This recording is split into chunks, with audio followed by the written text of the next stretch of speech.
जामवंत के बचन सुहाए, सुनि हनुमंत हृदय अति भाए।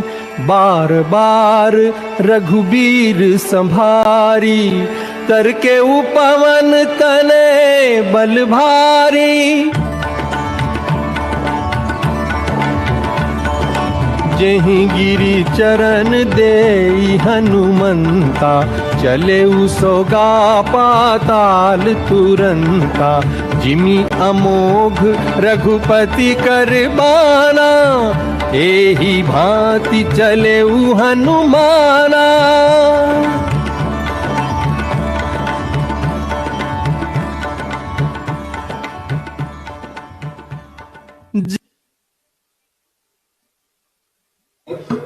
देवी और सज्जनों, अतीत की ओर देखना और ऐसे महान व्यक्तित्व से प्रेरणा लेकर सार्थक भविष्य का निर्माण करना हमारी परंपरा है।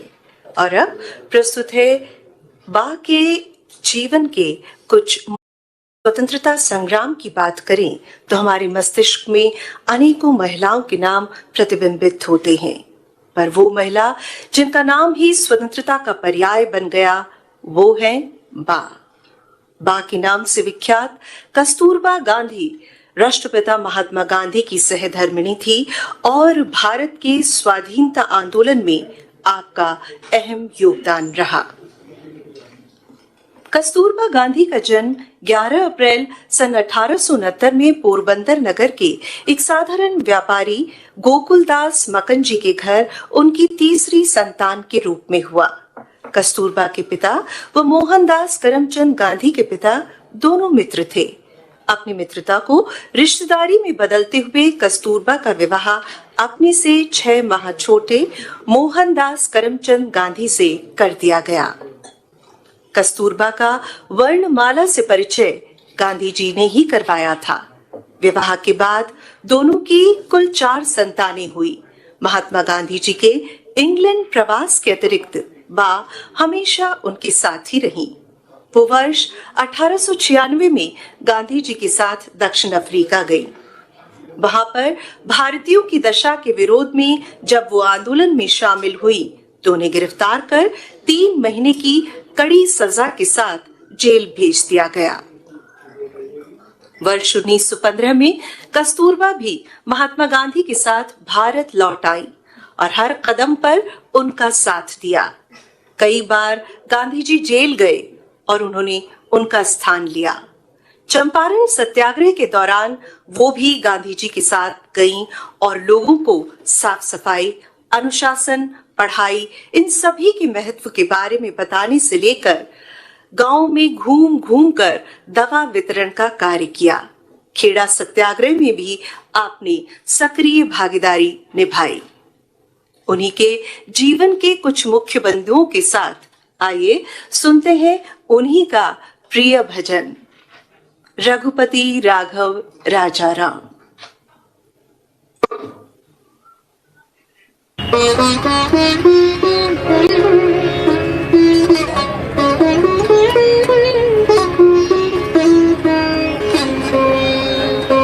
रघुपति राघव राजा राम, पतित पावन सीताराम। रघुपति राघव राजा राम, पतित पावन सीताराम। सीताराम सीताराम, भज प्यारे तू सीताराम। सीताराम सीताराम, भज प्यारे तू सीताराम। रघुपति राघव राजा राम, पतित पावन सीताराम। रघुपति राघव राजा राम, पतित पावन सीताराम।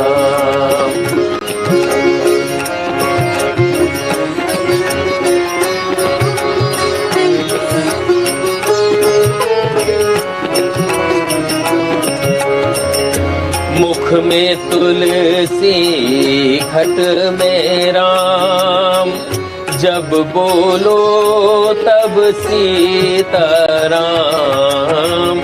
मुख में तुलसी घट में राम, जब बोलो तब सीताराम।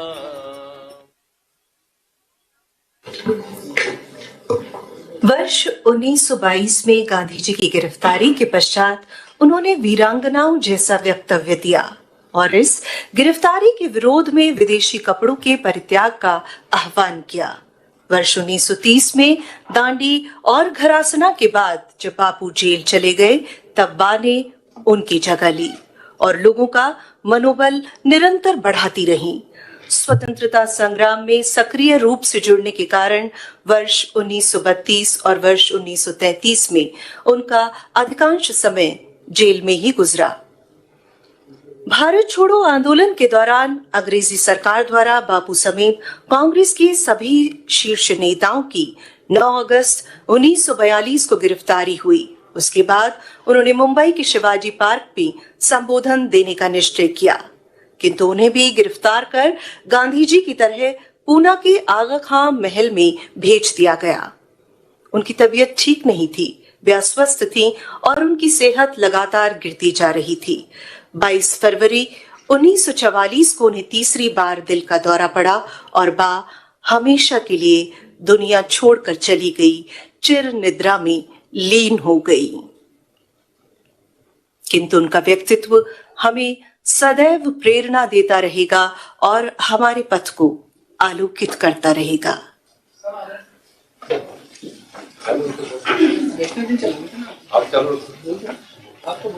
बापू का प्रिय भजन और बा का पुण्य स्मरण इस भजन वैष्णव जन के साथ।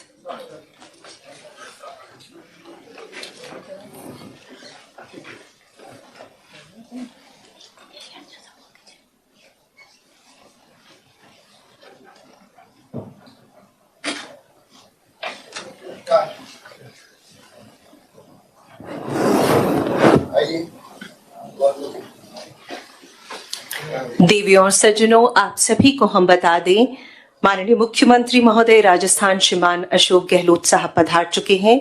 हम उनका तहे दिल से स्वागत करते हैं, इस्तकबाल करते हैं और आप बापू की बा की प्रतिमा के समक्ष पुष्पांजलि अर्पित कर आज के इस कार्यक्रम का विधिवत शुभारंभ कर रहे हैं। माननीय मुख्यमंत्री महोदय, हमारे सक्षम नेतृत्व का प्रतीक, प्रदेशवासियों के विश्वास का प्रतीक, आपका बहुत बहुत स्वागत, अभिनंदन।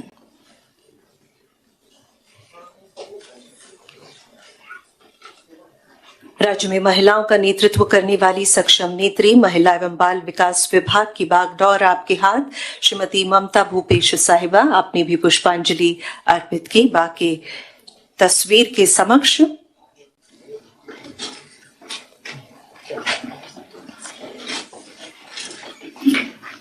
और आइए पुनश्च आप सभी का स्वागत और अभिनंदन करते हुए अनुरोध कर रहे हैं प्रमुख शासन सचिव महिला एवं बाल विकास विभाग राजस्थान श्रीमती श्रेया गुहा साहिबा से स्वागत। आज करीब 2000 प्रतिभागी आज इस कार्यक्रम में वीसी के माध्यम से जुड़े हुए हैं।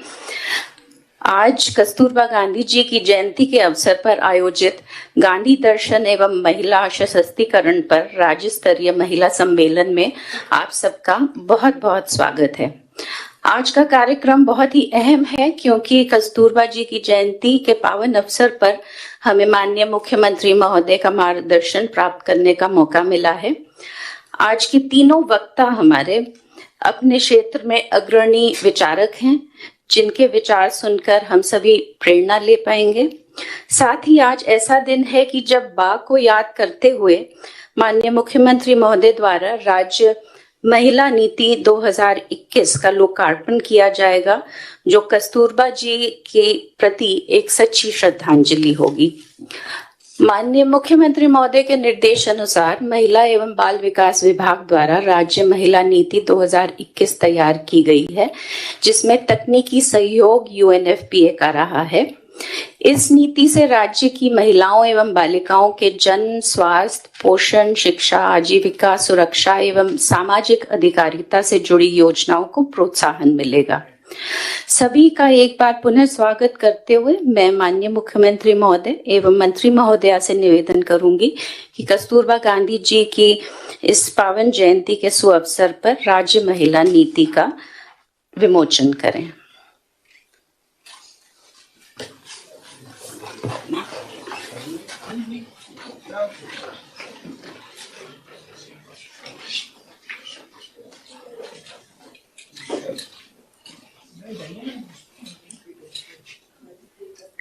देवियों और सज्जनों, राजस्थान राज्य महिला नीति 2021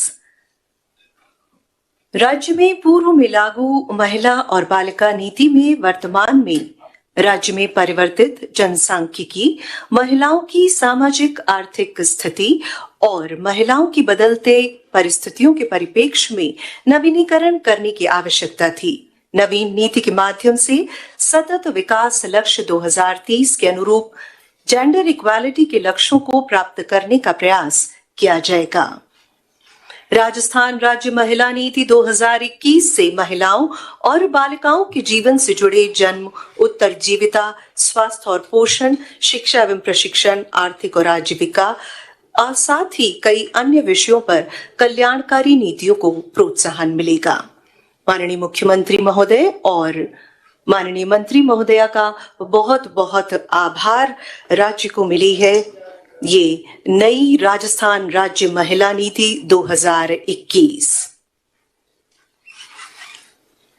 और इस नीति के माध्यम से प्रदेशवासियों को कल्याणकारी नीतियों को प्रोत्साहन मिलेगा और साथ ही एकीकृत ऑनलाइन मॉनिटरिंग प्लेटफॉर्म तथा बेहतर संस्थागत ढांचा सुनिश्चित किए जाने जैसे अन्य कई बिंदु भी इस नीति में सम्मिलित हैं। राष्ट्रपिता महात्मा गांधी की 150वीं जयंती वर्ष एवं कस्तूरबा गांधी जयंती पर कस्तूरबा गांधी व महिला सशक्तिकरण पर आयोजित इस राज्य स्तरीय महिला सम्मेलन में अब समय है विभिन्न वक्ताओं के संबोधन का। सबसे पहले हम आपको बता दें कि हम आमंत्रित कर रहे हैं पश्चिमी राजस्थान के बाड़मेर की श्रीमती रूमा देवी को। बाड़मेर जिले के रावतसर से राजस्थान के हस्तशिल्प को वैश्विक स्तर तक ले गई हैं। नारी शक्ति पुरस्कार 2018 से सम्मानित हस्तकला कारीगर और टेक्सटाइल फेयर्स ऑफ इंडिया के designers of the year 2019 award से नवाजी जा चुकी हैं। रूमा देवी ने क्राफ्ट क्लस्टर के दस्तकारों के लिए नई संभावनाओं के द्वार खोले हैं। निजी जीवन में बेहद मुश्किल हालात का सामना करने के बाद आपने साल 2008 में महज 10 औरतों के साथ ही अपने काम की शुरुआत की और आज रूमा देवी से 75 गांवों की 22,000 से ज्यादा महिलाएं जुड़ चुकी हैं। अनेकानेक प्रतिष्ठित अवार्ड से आप सम्मानित की गई। श्रीलंका सरकार की ओर से शिल्प अभिमानी award, women on wings Netherlands और वर्ल्ड कांग्रेस CSR के 51 मोस्ट इंपैक्टफुल सोशल इनोवेटर्स की ग्लोबल लिस्टिंग में भी आप सम्मिलित हैं। देवियों और सज्जनों, आपको बता दें आप वर्ल्ड की प्रेस्टिजियस यूनिवर्सिटी हार्वर्ड में भी बतौर स्पीकर आमंत्रित की गई। मरुधरा की इस बेटी पर हम सभी को नाज है और अपनत्व और आदर के साथ आप सभी की तालियों के बीच हम अनुनय कर रहे हैं। श्रीमती रूमा देवी जी से आप इस कार्यक्रम के माध्यम से अपनी बात रखिए। श्रीमती रूमा देवी। नमस्कार, मैं रूमा देवी सभी को कस्तूरबा गांधी जयंती की बधाई देती हूँ। माननीय मुख्यमंत्री जी अशोक गहलोत जी को मेरा प्रणाम, ममता जी, श्री गुहा जी और आज के कार्यक्रम से जुड़े हुए सभी भाई बहनों को मेरा नमस्कार। आज मैं आपके सामने गांधी दर्शन, गांधी विचारधारा और महिला सशक्तिकरण पर बात कर रही हूँ। देखिए, गांधी जी का पूरा दर्शन सत्य, अहिंसा और समता पर टिका हुआ है। चंपारण में जिस तरह कस्तूरबा बाई ने महिला विकास के लिए कार्य किए, जिस तरह अनेक आश्रमों में निस्वार्थ भाव से अपनी सेवाएं दी, हमेशा जिस तरह पुरुषों से कदम मिलाकर चली, इन्हीं सभी का परिणाम है कि आज हमारे देश की महिलाएं हर क्षेत्र में अपना परचम लहरा रही है, चाहे वो शिक्षा का क्षेत्र हो या खेल का क्षेत्र हो या राजनीति का क्षेत्र हो, समाज सेवा का क्षेत्र हो या कोई और। जैसा कि हम सभी जानते हैं, गांधी जी स्वरोजगार स्वदेशी सामान को अपनाना और उसको बढ़ावा देना चाहते थे, जिससे देश के उत्पादों को बढ़ावा मिले, ज़्यादा से ज़्यादा लोगों को रोजगार मिले और देश का विकास हो। उन्होंने कहा था कि भारत के विकास का रास्ता गांव से होकर गुजरता है। आज मैं कहते हुए गर्व महसूस करती हूँ कि मैंने जो मेरे रोजगार के लिए सफ़र शुरू किया था, आज 22,000 से अधिक ग्रामीण महिलाओं के रोजगार का कारण बन चुका है। इससे उनको आत्मसम्मान में वृद्धि हुई है और समाज में पहचान मिली है। गांधी जी की विचारधारा की तरह मैंने स्वरोजगार की तरफ जो कदम बढ़ाया वो कुछ इस तरह था। जब 4 साल की थी तो माँ की डेथ हो गई और 8वीं में स्कूल छूट गया, छोटी उम्र में शादी हो गई और शादी के बाद भी बच्चे की डेथ हो गई। पूरी तरीके से टूट चुकी थी, नेगेटिव विचार आ रहे थे। उस टाइम मैंने सोचा कि क्या करूं, कुछ काम करूंगी तो मन लगा रहेगा, लेकिन कम पढ़ी लिखी महिला के लिए काम करना है, क्या संभव हो सकता है? या तो किसी के घर में झाड़ू पोछा करे या फिर कंस्ट्रक्शन का काम करे, इसके अलावा कोई ऑप्शन नहीं था। फिर मेरे दिमाग में आया क्यों ना मैंने जो कसीदाकारी का काम सीखा था उससे कुछ शुरुआत करती हूँ। तो छोटे छोटे बैग बनाने शुरू किए, सुई धागे से कसीदाकारी का काम तो उस पर हो गए, लेकिन स्टिचिंग के लिए मशीन चाहिए थी, वो मेरे पास थी नहीं और मैं उसको खरीदने के लिए भी सक्षम नहीं थी। तो मैंने अड़ोस पड़ोस की बहनों से बात की कि मैं अकेली नहीं कर पा रही हूँ, अगर अपन साथ में मिल के करते हैं तो शायद ये संभव हो पाएगा। तो फिर हमने 10 महिलाओं ने मिलकर एक SSG बनाया और 100 रुपये इकट्ठा करके एक सेकेंड हैंड मशीन खरीदी और वहाँ से हमने काम शुरू किया। लेकिन दिक्कत ये थी कि अब हम 10 महिलाएं हैं और 10 महिलाओं के लिए काम लाना संभव नहीं था। फिर हमने मार्केट की तलाश की, क्योंकि इतनी जानकारी हमें नहीं थी। फिर भी हमने कोशिश जारी रखी और हमने 2010 में दिल्ली में एक एग्जीबिशन करने का मौका मिला और वहाँ पे हमारे प्रोडक्ट को काफ़ी पसंद किए गए और 10 से 15,000 रुपये की सेल हुई थी। तो हमने सोचा कि नेक्स्ट एग्जीबिशन के लिए हम और अच्छी तैयारी करके आएंगे, जिससे हमारी इनकम और बढ़ेगी। तो नेक्स्ट एग्जीबिशन के लिए जो हमने तैयारी की तो 10 से 15,000 रुपये सेल नहीं थी, 50,000 भी नहीं थी, 2 लाख भी नहीं थी, पूरी 11 लाख की सेल हुई थी। उसके बाद हमने सोचा कि अब हम पीछे मुड़ के नहीं देखेंगे, हम इसमें नवाचार करेंगे, क्योंकि अब तक हम होम फर्निशिंग आइटम बना रहे थे, जैसे बेड कवर, कुशन कवर और कर्टन्स। लेकिन अगर पहनने के लिए कपड़े बनाएंगे तो ज़्यादा लोग खरीदेंगे और ज़्यादा लोगों को रोज़गार मिलेगा। तो हमने कपड़े पे सर्च करना शुरू किया कि कौन सा कपड़ा ले जो बेटर रहेगा। तो फिर सिल्क में गए, टसर सिल्क, मूंगा, मटका, चंदेरी, महेश्वरी, मंगलगिरी वगैरह फैब्रिक लेके हमने उसमें साड़ीज, कुर्ते, दुपट्टे बनाए और वो लोगों को खूब पसंद आ रहे थे। लेकिन एप्लिक में पहले किसी ने प्रोडक्ट नहीं बनाए थे पहनने के लिए, तो ज़्यादा समझ में नहीं आ रहा था। तो उस टाइम हमने सोचा कि क्यों ना हम इसका फैशन शो करेंगे तो और ज़्यादा लोगों तक पहुंचेगा। अब गांव की महिलाएं थी और फैशन शो करने का सोच भी नहीं सकती थी, लेकिन फिर भी हमने सोचा कि नहीं, ये फैशन शो हम करेंगे। और एक फैशन शो के लिए हमें मौका मिला, लेकिन दिक्कत ये थी कि वहाँ पे बड़े डिज़ाइनर्स लोग आ रहे थे फैशन शो में। तो हम कैसे कॉस्ट्यूम डिज़ाइन तैयार करेंगे, कलर थीम कैसे रखेंगे, ये सारी हमें जानकारी नहीं थी। तो हमने और हमसे बड़े लोग थे उनसे मदद मांगी, तो उन्होंने भी यही बोला कि आप जो फील्ड में काम कर रहे हैं वही आपका लेवल है, ये आपके लेवल का काम नहीं है, ये डिज़ाइनरों का काम है, इसको आप छोड़ दीजिए। तो मुझे लगा मदद तो कोई नहीं करेगा, लेकिन ये मौका मैं छोड़ूंगी नहीं। मैंने खुद ने कॉस्ट्यूम डिज़ाइन तैयार किए, जो हमें समझ में आया वो कलर ले लिए और वो फैशन शो के रैंप तक हम प्रोडक्ट लेके गए। और जब हमारे प्रोडक्ट रैंप पे आए तो सारे लोग खड़े होकर तालियां बजा रहे थे। डिज़ाइनर्स लोग अगले फैशन शो के लिए बाड़मेर पहुंच गए थे और 5 बड़े डिज़ाइनरों ने बाड़मेर से अपना कलेक्शन बनवाया और सट्टा 1600 हमारा था। इसके बाद हमने ट्राइफेड के साथ में मिलकर, मैं ट्राइफेड की गुडविल एम्बेसडर भी हूँ और ट्राइब्स आर्टिजनों के लिए अलग अलग स्टेट में पूरे देश में हम फैशन शो ऑर्गेनाइज करवा रहे हैं और उनकी कला को प्रमोट कर रहे हैं। साथ ही डिजाइनर ऑफ द ईयर का अवार्ड भी जीत लिया। और इसी बीच मैं आपको एक बात बताऊं, जैसे KBC के मंच पे मैं थी तो घूंघट के बारे में अमिताभ बच्चन जी से बात हुई तो काफ़ी लोगों ने विरोध करना शुरू कर दिया। तो उसी टाइम थोड़े दिन बाद में जब मुख्यमंत्री जी ने घूंघट मुक्त राजस्थान अभियान चलाया तो मेरे जैसी हजारों बहनों को संबल मिला। मैं मुख्यमंत्री जी का बहुत बहुत आभार व्यक्त करती हूँ कि आपने हमारी समस्या के लिए साथ दिया। और इसी के साथ में जब हार्वर्ड यूनिवर्सिटी से इनविटेशन आया कि हमारे एनुअल फंक्शन में आपको एज ए स्पीकर के तौर पे हम बुला रहे हैं, तो एक बार तो मुझे लगा कि मैं तो अच्छी स्कूल में भी नहीं पढ़ पाई और कॉलेज का तो कभी सोचा भी नहीं, और सीधा हार्वर्ड यूनिवर्सिटी जाके मैं उन लोगों से कैसे बात करूंगी। लेकिन वो तो वहाँ जाने के बाद पता चला कि जब हमारी कला को उन्होंने देखा और बहुत ही मन लगा के सबने कोशिश की कि वास्तव में ये कितना कठिन काम है, सुई धागा लेके उन्होंने ट्राई किया कि आप काम कैसे करते हैं। और उसके बाद में भारतीय दूतावास में उन्होंने एक प्रोग्राम रखा और बहुत सारी यूनिवर्सिटी से लोगों को बुलाया, और वहाँ पे जब हमने कला के बारे में बताया उनको, तो उन्होंने बोला कि हम यहाँ से इंटर्न्स भेजेंगे और रिसर्च करेंगे और वहाँ की कला को हमारे सिलेबस में शामिल करेंगे। तो उसके बाद कोरोना टाइम आ गया तो ये अभी संभव नहीं हो पाया, लेकिन आशा है हमें कि ये सारे काम जल्दी अपने पूरे होंगे। और साथ ही मैं सभी बहनों से यही कहना चाहूँगी कि कोई भी बाधा नहीं बन सकती अपन अगर कोई काम मन से करते हैं जहाँ पे बैठे हैं, क्योंकि राजस्थान पूरा कला का हब है और जहाँ की कला या कोई भी प्रोडक्ट वहाँ का फेमस है उसके साथ में आप जुड़ जाइए, उसको लेकर उसकी ब्रांडिंग करिए, प्रचार प्रसार करिए, क्योंकि मार्केट बहुत बड़ी है। अपन शायद जितना भी काम करें सप्लाई पूरी नहीं दे पाते हैं। तो आप इसमें कोई भी आपको ज़रूरत महसूस होगी तो मैं हमेशा आप सभी के साथ में रहूँगी।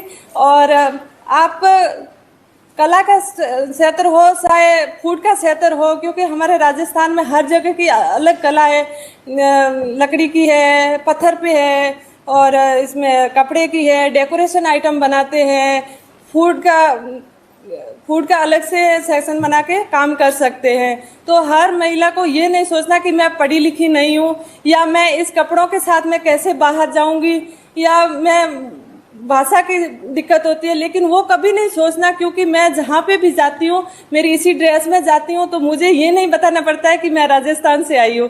राजस्थान से बाहर होती हूँ तो लोग बोलते हैं आप राजस्थान से हैं, जब इंडिया से बाहर होती हूँ तो वो बोलते हैं आप इंडिया से हैं। तो मुझे बड़ा गर्व महसूस होता है कि मुझे खुद को बताना नहीं पड़ता है, लोगों को अपने आप समझ में आ रहा है। तो अपने कल्चर को छोड़े नहीं, इसी के साथ और अपने कल्चर पर गर्व जरूर करें, तो तभी हमारी महिलाएं आगे बढ़ सकती है। तो गांधी जी का सपना है जो हम सब मिलके ही पूरा कर सकते हैं। आप सभी को बहुत बहुत धन्यवाद।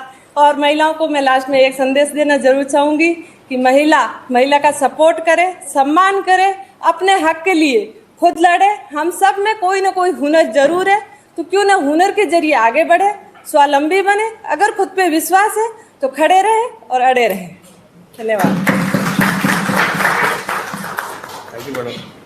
बहुत बहुत धन्यवाद देवी और सज्जनों। अभी आपने सुनी रूमा देवी की कामयाबी की कहानी और उन्होंने इसे एक अनूठी चमक के साथ बयान किया।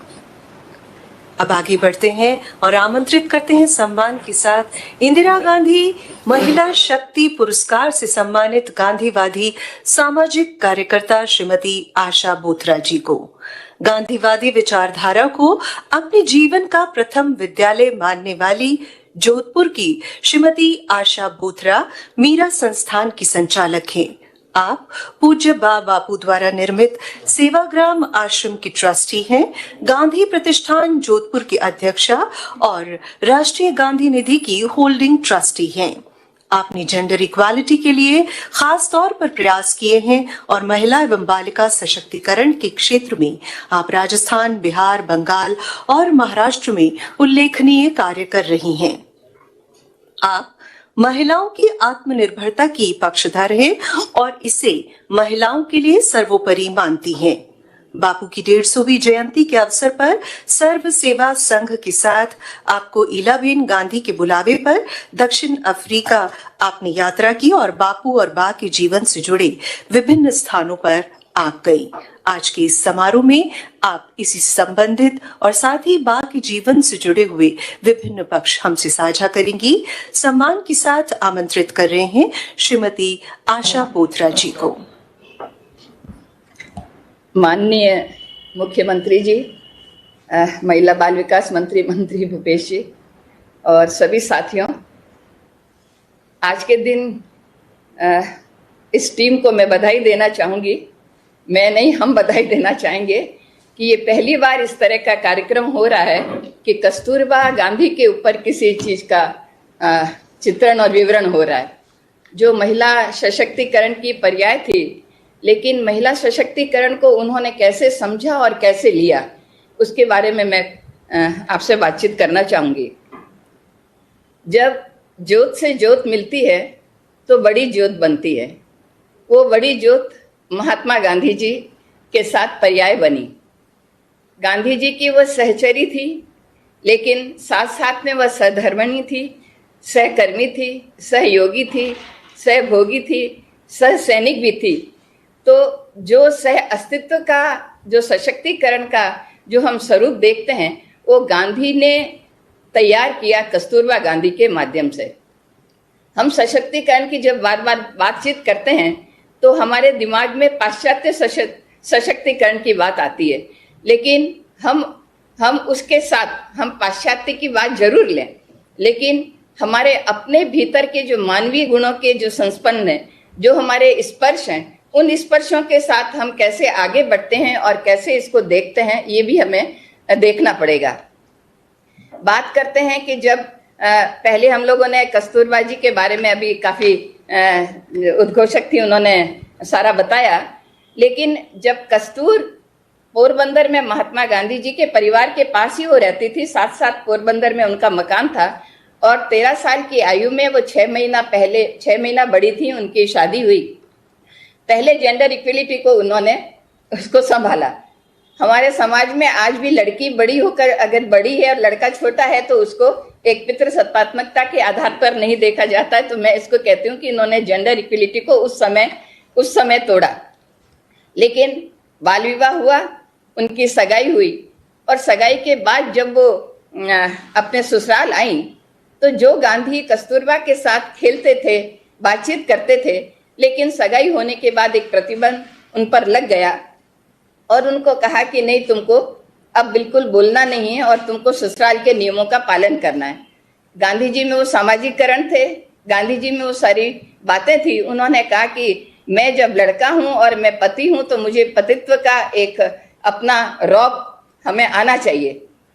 शादी के बाद उन्होंने सबसे पहला जो बा के ऊपर एक पतित्व होने की जो सत्ता काबिज की, वो सत्ता काबिज करने के बाद गांधी को बाद में मालूम पड़ा कि मेरे से कहाँ कहाँ गलतियां हुई, लेकिन उन्होंने उस गलतियों को स्वीकारा, और स्वीकारने के साथ बा के साथ वो कदम पर कदम दोनों एक दूसरे के साथ किस तरह से बढ़े।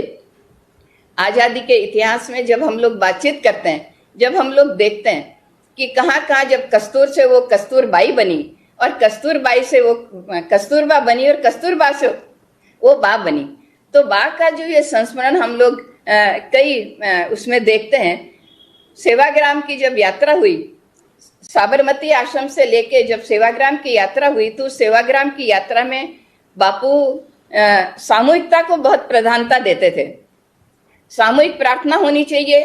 एकल प्रार्थना हम करते हैं, एकल ध्यान हम करते हैं, लेकिन सामूहिक ध्यान करना बहुत बड़ी बात होती है, सामूहिक काम करना बहुत बड़ी बात होती है।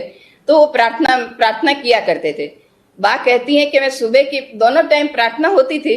बा कहती हैं कि मैं सुबह की प्रार्थना को चाबी कहती थी और शाम की प्रार्थना को मैं ताला कहती थी, जिसमें हम अपने आप में बंद होकर अपने आप विचारों की एक प्रतिबद्धता करते हैं और सुबह की प्रार्थना में उसको स्वीकार करते हैं, उसको खोल लेते हैं। एक समय ऐसी तरह से प्रार्थना चल रही थी, बापू ने बड़ी गंभीरता के साथ बा से प्रश्न किया, आज मैंने सुना है कि आश्रम में 10-15 रुपए इकट्ठे हुए, लेकिन वो रुपए बा ने खर्च कर दिए, वो रुपए जमा नहीं कराए। तो अस्तेय का बा के ऊपर एक लांछन लगा और उन्होंने कहा कि आश्रम में इस तरह से पैसे नहीं जमा कराना, मैं इसको चोरी मानता हूँ। और भरी सभा में 100-150 जने बैठे थे और उस समय बा को ये बात कही। सभी को लगता था कि बापू बा पे बहुत अत्याचार करते हैं, बापू बा के साथ बहुत कठोरता से पेश आते हैं। ये कौन सा सिखाने का तरीका है।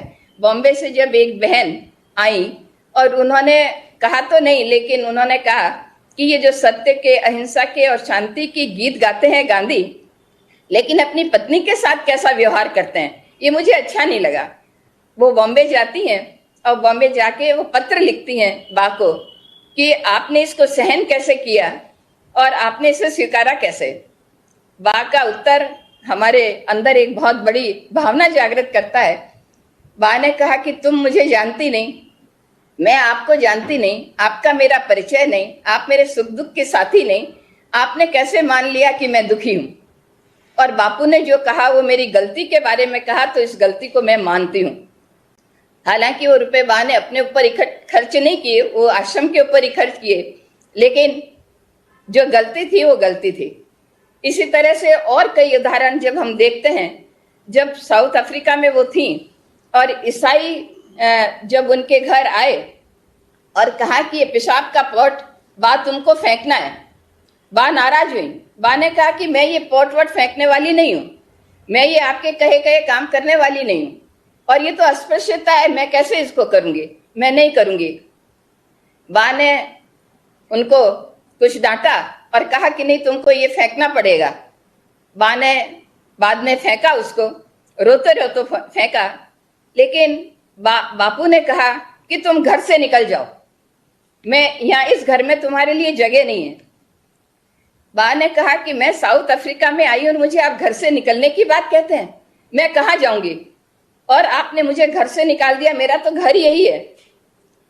बा ने कहा कि मुझे पहला सत्याग्रह का पाठ बा ने सिखाया। टॉल्स्टॉय ने एंड टू द लास्ट की बात फिनिक्स आश्रम में जरूर करी, लेकिन पहले सत्याग्रह का पाठ मैंने बा से सीखा, और बा ने मेरे दिल को झकझोर दिया, और मैं बा के सामने नतमस्तक होके मैं माफी मांगने लगा कि मैंने ये बहुत गलत काम किया। कोई बात नहीं, मुझे घर पॉट को तो तुमको फेंकना था, लेकिन मुझे ये बात नहीं करनी थी। मैं ये सब बातें सशक्तिकरण के उदाहरण के रूप में पेश कर रही हूँ। तीसरा, जब उड़ीसा की यात्रा बापू कर रहे थे, उस उड़ीसा की यात्रा में पुरी गए थे। महादेव भाई देसाई को बा ने कहा कि मुझे पुरी के दर्शन करा दीजिए। वो महादेव भाई कहते थे कि मुझे गांधी जी बहुत नाराज होंगे। उन्होंने कहा नहीं, हम चुपचाप चलते हैं, गांधी जी को पता ही नहीं पड़ेगा।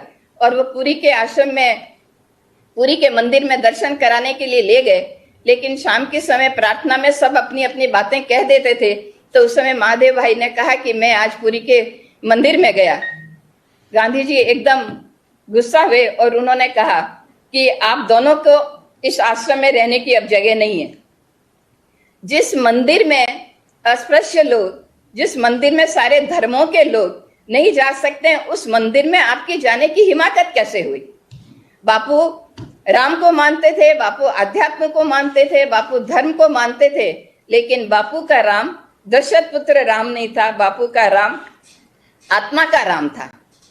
और प्रभावशाली व्यक्ति और जो महान आत्माओं के पति होते हैं, उनकी पत्नी होना बहुत असाधारण बात नहीं होती है। गांधी के साथ चलना बहुत खांडे की धार के समान चलने के बराबर होती है। गांधी ने कहा कि जब अगर प्रकृति की बात होती तो उन्होंने कहा कि मनुष्य की आवश्यकताएं पूरी हो सकती है, लेकिन उसकी लालच को हम पूरा नहीं कर सकते हैं। तो इसी लालच के संदर्भ में जब साउथ अफ्रीका से वो आने लगे और उनके पास बहुत गहने चीजें और जो आते हैं उपहार आने लगे, तो मन होता है, स्त्री का भी मन होता है कि सारे मुझे जो उपहार मिले हैं तो ये हमारे को मिले हैं, तो इसको कुछ रखना चाहिए। बापू को कहा आपको जो देना है आप दे दीजिए, लेकिन मेरे उपहार मैं रखूंगी, मेरे पोते पोतियों के लिए, मेरी बहुओं के लिए मैं इसको रखूंगी। बहुत कुछ समझाने के बाद बा को ये बात समझ नहीं आई। बा ने कहा कि नहीं, ये जो सोने का हार दिया ये तो मैं मेरी बहू के लिए रखूंगी और मैं ये ले जाऊंगी। लेकिन बापू ने उस दिन सत्याग्रह उपवास करके दोनों ने उपवास किया और कहा कि बा ने कहा कि ये मेरी भूल थी कि ये सेवा के काम के लिए मिले, ये मुझे नहीं मिले। ये अफ्रीका में हमने जो कुछ किया है उस काम के लिए मिले, इसलिए इसके पैसे को हमको दे देना चाहिए और हमारे आश्रम में उसको लगा देना चाहिए। बा ने वो नहीं लिया। जब आगा खां महल की बात आई, मैं आंदोलनों की बात ज्यादा नहीं करूंगी क्योंकि हम सब जानते हैं कि कहाँ का, लेकिन महावीर और बुद्ध के बाद महिलाओं को जो इस क्षेत्र में लेकर आए वो क्षेत्र था गांधी का। पहले भक्ति में महिलाएं होती थी, साधु बनती थी। मीरा ने भी साधु भक्ति के माध्यम से वो उनको स्वीकारा गया। उन्होंने सामंती व्यवस्था तोड़ी, लेकिन भक्ति का माध्यम रखा, क्योंकि हमारा समाज भक्ति के माध्यम के अलावा स्वीकार नहीं करता। लेकिन चंपारण की यात्रा में जब वो एक बहन के घर गई और बहन के घर में उनको जाकर कहा कि आप भी चलिए, चंपारण की 3 कट्ठिया जमीन के ऊपर सत्याग्रह करना है, तो बहन ने कहा मेरे पास तो आज कपड़े ही नहीं है, एक धोती एक साड़ी मेरी है, वो मैं पहनूंगी तब मैं जा सकती हूँ, वापस आके मैं मेरी देरानी को दूंगी तब वो पहन के जाएगी। तब बापू को ये बात बताई बा ने कि हमारे यहाँ पे कपड़ों की, महिलाओं की ये स्थिति है। बापू ने उस दिन चंपारण में अपनी कपड़ों का त्याग किया और उन्होंने कहा पहनने को कपड़े नहीं है और मैं इतने सारे कपड़े शरीर पे लाद रहा हूँ। उस चंपारण में उन्होंने एक अपनी जो साधारण लंगोटी और साधारण एक धोती और एक गमछा जो लिया, उसको लिया। इस चंपारण की बात की, यात्रा की बात है। जब सम्मेलन हुए, उस सम्मेलन में आगा खां महल खुली जेल थी। उस खुली जेल में कई बार ये जेल में गई, नमक सत्याग्रह में गई, कमला चट्टोपाध्याय, सरोजनी नायडू, सुशीला नैयर, अरुणा आसफ अली, ये सारी बहन, और अभी ईलाबेन सेवा अहमदाबाद से जब हम उनसे बात करते थे तो उन्होंने कहा कि कोई कहता है कि गांधी का काम नहीं हो रहा है। आज अभी रूमा देवी ने बोला तो ये गांधी का काम नहीं है क्या? गांधी का काम क्या है? गांधी का काम जो उन्होंने आत्मनिर्भर और ग्राम स्वराज और ग्राम को एक उसकी विनोबा के माध्यम से, गोदान के माध्यम से जो बात कही, वही ग्राम स्वराज की बात है। मैं 2 मिनट में और बात करती हूँ अपनी। जब बा बीमार थी तो उन्होंने अपनी मन्नू बहन को कहा कि मन्नूड़ी तू यहाँ आ, और अब मेरी तबीयत ठीक नहीं है, मेरी अंतिम सांसें मुझे पुकार रही है, कि एक पेटी निकाल। उन्होंने लोहे की पेटी निकाली जिसपे कुंडा भी नहीं था और कहा इसमें 2 साड़ियाँ रखी हुई है। वो 2 साड़ियाँ बापू के हाथ की कती हुई साड़ियाँ थी।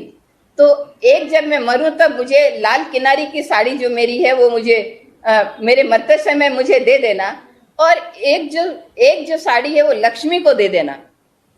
सभी आश्चर्य रहे कि अपने रिश्तेदारों को नहीं देकर बा लक्ष्मी को कैसे दे रही है। बा ने कहा आज मेरा ये उद्यापन करने का समय है, क्योंकि जब लक्ष्मी को बापू साबरमती आश्रम में एक हरिजन लड़की को लेकर आए थे, जब मैंने सबसे ज्यादा विरोध किया था, और बापू की बहन रिलायत बहन तो वहां से निकल गई थी, आश्रम से निकल गई। उन्होंने कहा आज अब यहाँ पे हरिजनों का प्रवेश हो गया, मैं साथ में नहीं रहूंगी। जब रलियत बहन निकल गई, बा ने बाद में कहा कि देखिए बापू बाद में समझ जाएंगे, हम लोग समझा देंगे, थोड़ा चौका वोका अलग रख देंगे, लेकिन तुम रह जाओ। बापू ने कहा कि नहीं, तुम अभी जाओ, यहाँ पर छुआछूत के लिए कोई जगह नहीं है। तो जो अस्पृश्यता की, जो मैला ढोने की और जो हरिजन नाम दिया गया जो साबरमती आश्रम से, वो आगे चलता रहा। तो उस लक्ष्मी को कहा कि ये दूसरी साड़ी उस लक्ष्मी को देना, और आज मुझे लग रहा है कि मैं मेरे व्रत का उद्यापन कर रही हूँ। जो मेरे मन में था कि मैंने उस मन में उसके प्रति जो विचारधारा बनाई थी, वो विचारधारा का आज मैं उद्यापन करके मैं ये बताना चाहती हूँ कि अब मरते समय मेरे दिमाग में ये सारी चीजें नहीं है। बा पारंपरिक थी, कुछ अपने उनके संस्कार थे, और एक पतित्व के प्रति, पति के प्रति एक जो हमारे संस्कार यहाँ सिखाए जाते हैं वो संस्कार थे। लेकिन जहां जहां विरोध करना होता था वो विरोध जरूर करते थे। जहां जहां असहमतियां दर्ज करानी होती थी वहां असहमति दर्ज कराती थी। तो गांधी जी के साथ, गांधी जी के संग में गांधी जी महात्मा बने। चाहे सुभाष चंद्र बोस ने उनको महात्मा का नाम दिया, लेकिन महात्मा बनाया बा ने। अगर बा का साथ नहीं होता तो बापू कभी महात्मा नहीं बनते। अपने पुत्रों के प्रति उन्होंने कुछ नहीं किया। और आप सभी ने पढ़ा ही होगा कि हरिदास किस तरह से मुस्लिम बने, हरिदास को किस तरह से हरिलाल को झेलना पड़ा। एक मौसम्बी का टुकड़ा, वो बापू से बात नहीं कर पा रहे थे। गाड़ी रवाना हो गई बनारस के स्टेशन से, तो मौसम्बी लेके वो बा के पीछे पीछे एकदम गाड़ी के पीछे भाग रहे थे। बा ने कहा कि गाड़ी को रुकवाइए, हरिलाल एक मौसम्बी लेकर आया है, उस मौसम्बी को लीजिए। तो माँ की जो ममता होती है, माँ को जो संस्पर्श होता है, लेकिन उन्होंने देश की आजादी के लिए, बापू के लिए नहीं, देश की आजादी के लिए, बापू और बा जहां रहते थे वो देश की आजादी का एक केंद्र बन जाता था। सेवाग्राम से जो निकले हुए लोग आज भी सेवाग्राम, आपने तो देखा है, मुख्यमंत्री जी अशोक भाई साहब से मैं निवेदन का, आपने तो देखा है। तो हम चाहते हैं कि ऐसा ही एक ग्रुप सेवाग्राम जाए और सेवाग्राम में जाके उस तपोभूमि को देखे, एक टीम वहां जाए कि किस तरह से बापू ने कहा था कि मुझे महल नहीं, यहाँ के 1 किलोमीटर की दूरी पे जो सामान मिलता है उसी से मुझे झोपड़ी बनानी है। तो बाकी झोपड़ी वहां पे बनी, मगन कुटी वहां पे बनी, जमुनालाल बजाज जी जिन्होंने से गांव को दिया था उनको, और उसका बाद में नाम सेवाग्राम हुआ। तो आज भी मगन संग्रहालय, मगनवाड़ी, नालवाड़ी और चरमालय का काम, सारा काम वहां पर होता है, खादी का काम वहां होता है। तो सेवाग्राम की यात्रा जरूर करनी चाहिए। विनोबा जी ने आचार्य राममूर्ति जी के माध्यम से महिला शांति सेना बनाई थी। आपने 6 तारीख को तरुण शांति सेना की बात की थी और हम लोग सब तरुण शांति सेना में साथ थे। जब बांग्लादेश का हुआ था आजादी का, जब सब लोग गए थे, हम लोग सब वहां बैठे थे उनको सामान भेजने के लिए। तो इसी तरह से महिला शांति सेना जब तक हमारे यहाँ पे नहीं बनेगी, क्योंकि हिंसा और शांति और मैत्री का जितना जज्बा महिलाओं के अंदर है, वो महिलाएं पुरुषों के माध्यम से किस तरह से आगे लाए। आज जिस तरह से देश में हिंसाएं हो रही है, रोज पेपर पढ़ते हैं कितनी हिंसाएं होती है। आज महिलाएं अगर सुरक्षित नहीं है, लेकिन निर्भीकता का पाठ अगर पढ़ा दिया जाए, गांधी जी का सबसे पहला पाठ था निर्भीकता, महिलाएं निर्भीक रहें। लेकिन उन्होंने कहा हिंसा कहीं नहीं, हिंसा कभी नहीं, हिंसा किसी से नहीं।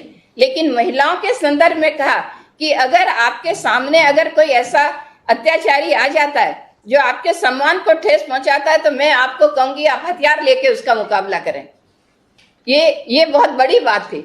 उस समय हमें कायर और ये कहने की जरूरत नहीं है कि हम अपने आप को सरेंडर कर दें। जितना मुकाबला हम कर सकते हैं हमको करना चाहिए। तो हमको हिंसा की परिभाषा भी समझनी चाहिए, हमारे अपने सुरक्षा की बात हमको समझनी चाहिए। और महिला सशक्तिकरण के माध्यम से मैं ये कहना चाहूंगी कि जो हम अपने परिवार के साथ, अगर मुझे कोई कहे कि आप एक सूत्र वाक्य बताइए, तो मैं ये कहती हूँ कि सूत्र वाक्य हम अपने बात यही कहते हैं कि हम परिवार में जब तक अगर अहिंसा की मान्यता नहीं रखेंगे तब तक नहीं होगा। हम प्रार्थना करें और सामूहिक प्रार्थना करें, बच्चों के अंदर वो स्वभाव बनाएं, वो संस्कार बनाएं। और एक मानवीय गुण, स्त्री और पुरुष दोनों अलग नहीं है, दोनों दैहिक रूप से अलग हैं, लेकिन सामाजिक रूप से हमारे एक हैं। तो मानवीय गुणों का स्पर्श कैसे कर पाए, इसके लिए बहुत बहुत धन्यवाद। हम पुनः मिलते रहें और इसी तरह की संगोष्ठियां हो जाए। बहुत बहुत शुभकामनाएं। बहुत बहुत धन्यवाद प्रख्यात समर्पित सामाजिक कार्यकर्ता आशा बोथरा जी का। बापू को मोहनदास से महात्मा बनाने में बाकी अद्वितीय भूमिका रही। बहुत ही महत्वपूर्ण बात आपने कही और साथ ही कहा कि बा असहमति के स्वर भी मुखर रखने वाली एक स्वतंत्र महिला थी। और अब आज के इस समारोह में समय है एक गांधीवादी विचारक, रिनाउंड एजुकेशनिस्ट, एनवायरमेंटल एक्टिविस्ट और रिसर्चर को सुनने का।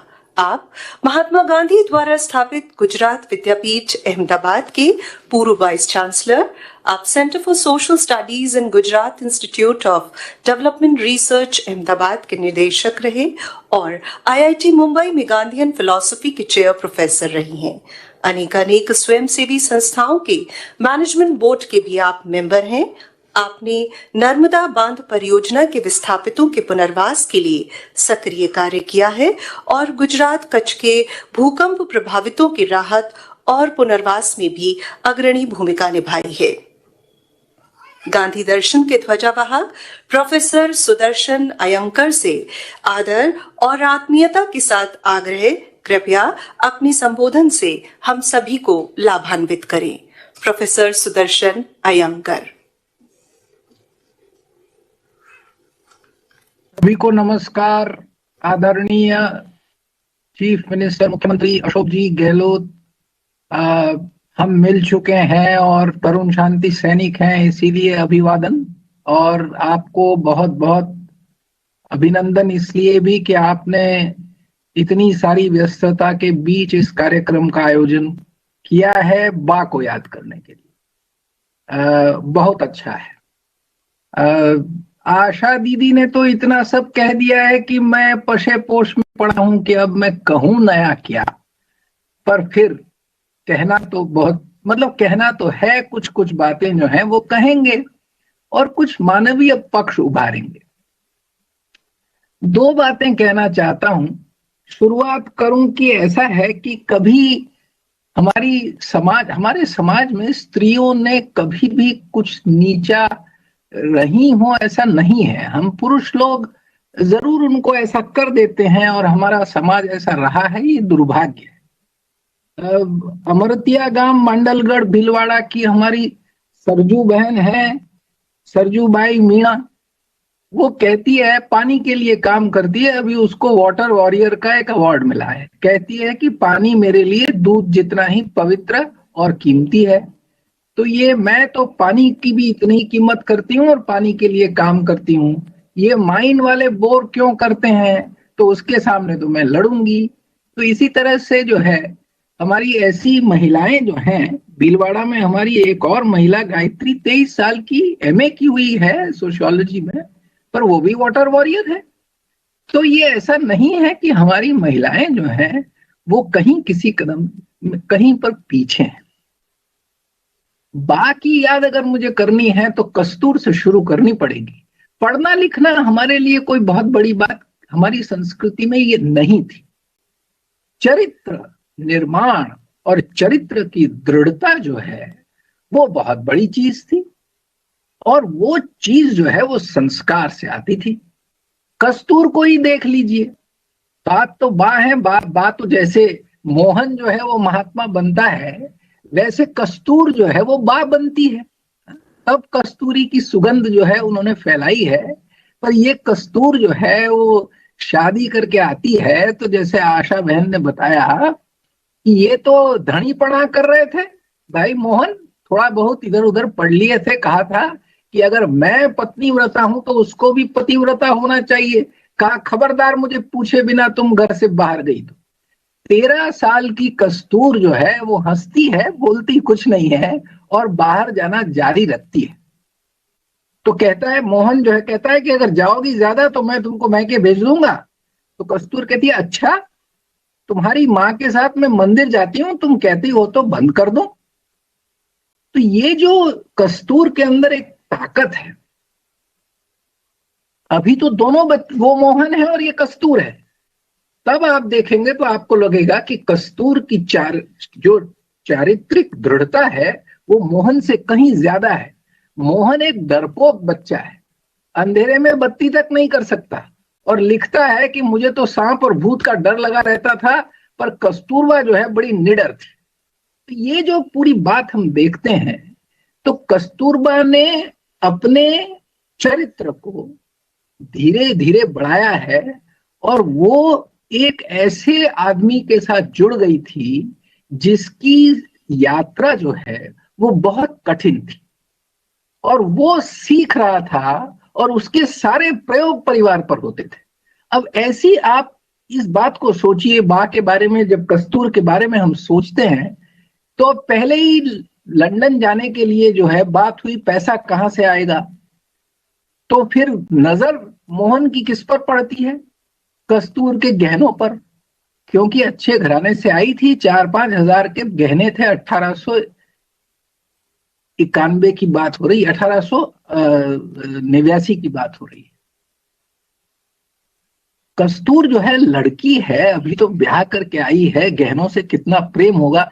सिर्फ मैं बहुत सादी चीजें आप लोगों से कहना चाहता हूं कि वो भी एक साधारण महिला थी, पर उसकी भी यात्रा तो देख लीजिए। उसकी यात्रा हम क्यों नहीं देखते हैं? बापू की तो यात्रा हम देख लेते हैं। जरा बा की ओर नजर कीजिए कि वो जो है वो पति को कहती है कि ठीक है ले लो, और छोड़ती कहीं भी नहीं है। ये जो आशा जी ने बात कही कि अब ये अफ्रीका जब पहुंचे ये लोग 1896 में जब ये पहुंचे हैं, बंदरगाह में जो है जहाज लंगर पे खड़ा हुआ है, अंदर नहीं आने दे रहे हैं, और ये अपने पति के साथ पहली बार बाकायदा गृहस्थी बसाने जा रही है इस वकील के साथ जिसके साथ उसका रहना कम हुआ है, 2 बच्चे जरूर हो गए हैं, पर कितना उत्साह होगा उसको अपना अलग घर बसाने का। अब तक तो वो जेठ जेठानी इन सबके साथ जो है वो सासू माँ इनके साथ रहती थी, अब अपना घर बसाने चली है। और क्या स्वागत हो रहा है, ये पता चला कि गांधी उतरेगा तो उसको मार पड़ने वाली है। तो जो है उसको कहा गया संभाल करके कि तुम जो है बच्चों के साथ पहले निकल जाओ और रुस्तम सेठ के यहाँ पहुंच जाओ जो गांधी के मित्र हैं। और गांधी जो है वो मार खाता हुआ मोहनदास जो है वो रुस्तम के घर पहुंचता है। बताइए उस पत्नी के मन में क्या हालत हो रही होगी अपने पति की हालत देख करके। तो किन किन परीक्षाओं से ये महिला गुजरी है। तो यहां से जो है वो एक बात जो मैं आपको ये बताना चाहता हूं वो ये है मतलब कस्तूरबा के बारे में। दोनों कस्तूर और मोहन जो है वो प्रेय से श्रेय मार्ग पर चल रहे हैं। मेरी अगर बहनों को ये शब्द समझने में थोड़ी कठिनाई हो रही हो तो मैं बता दूं थोड़ा खोल करके कि प्रेय जो है, जो प्रिय चीजें हमारी होती है, जो हम करते हैं, वो तो हम सब अपने जिंदगी में करते हैं, अपनी गृहस्थी में करते हैं, हमको जो अच्छा लगता है वो करते हैं, उस पर अपना अधिकार भी करते हैं कि उसीलिए हम कहते हैं कि ये तो हमारा अधिकार है, हम करेंगी, हम महिला हैं, हम पुरुष हैं, हम करेंगी, ये सब प्रेय होता है। दूसरा होता है जो श्रेय होता है, जो करने लायक होता है।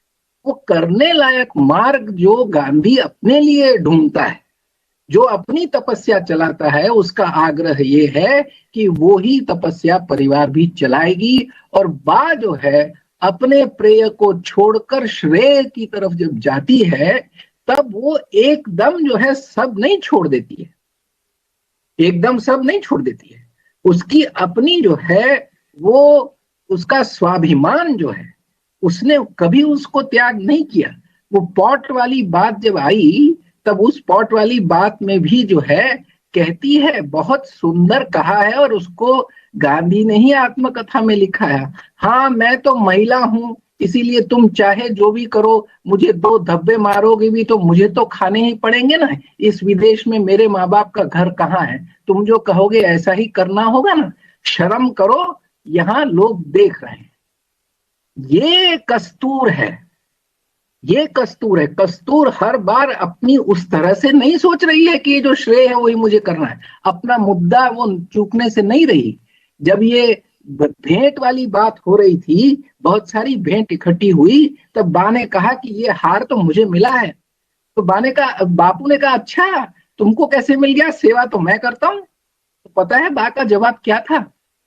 बा कह रही हैं कि अच्छा तुम्हारी दिन रात सेवा कौन करता है, तुम्हारी सेवा, तुम उसकी सेवा करते हो लोगों की और मैं तुम्हारी सेवा करती हूं, तो क्या ये मेरी सेवा नहीं हुई? तो बा जो है वो कभी भी अपने स्वाभिमान को, अपनी समझ को उसने कभी भी जाने नहीं दिया।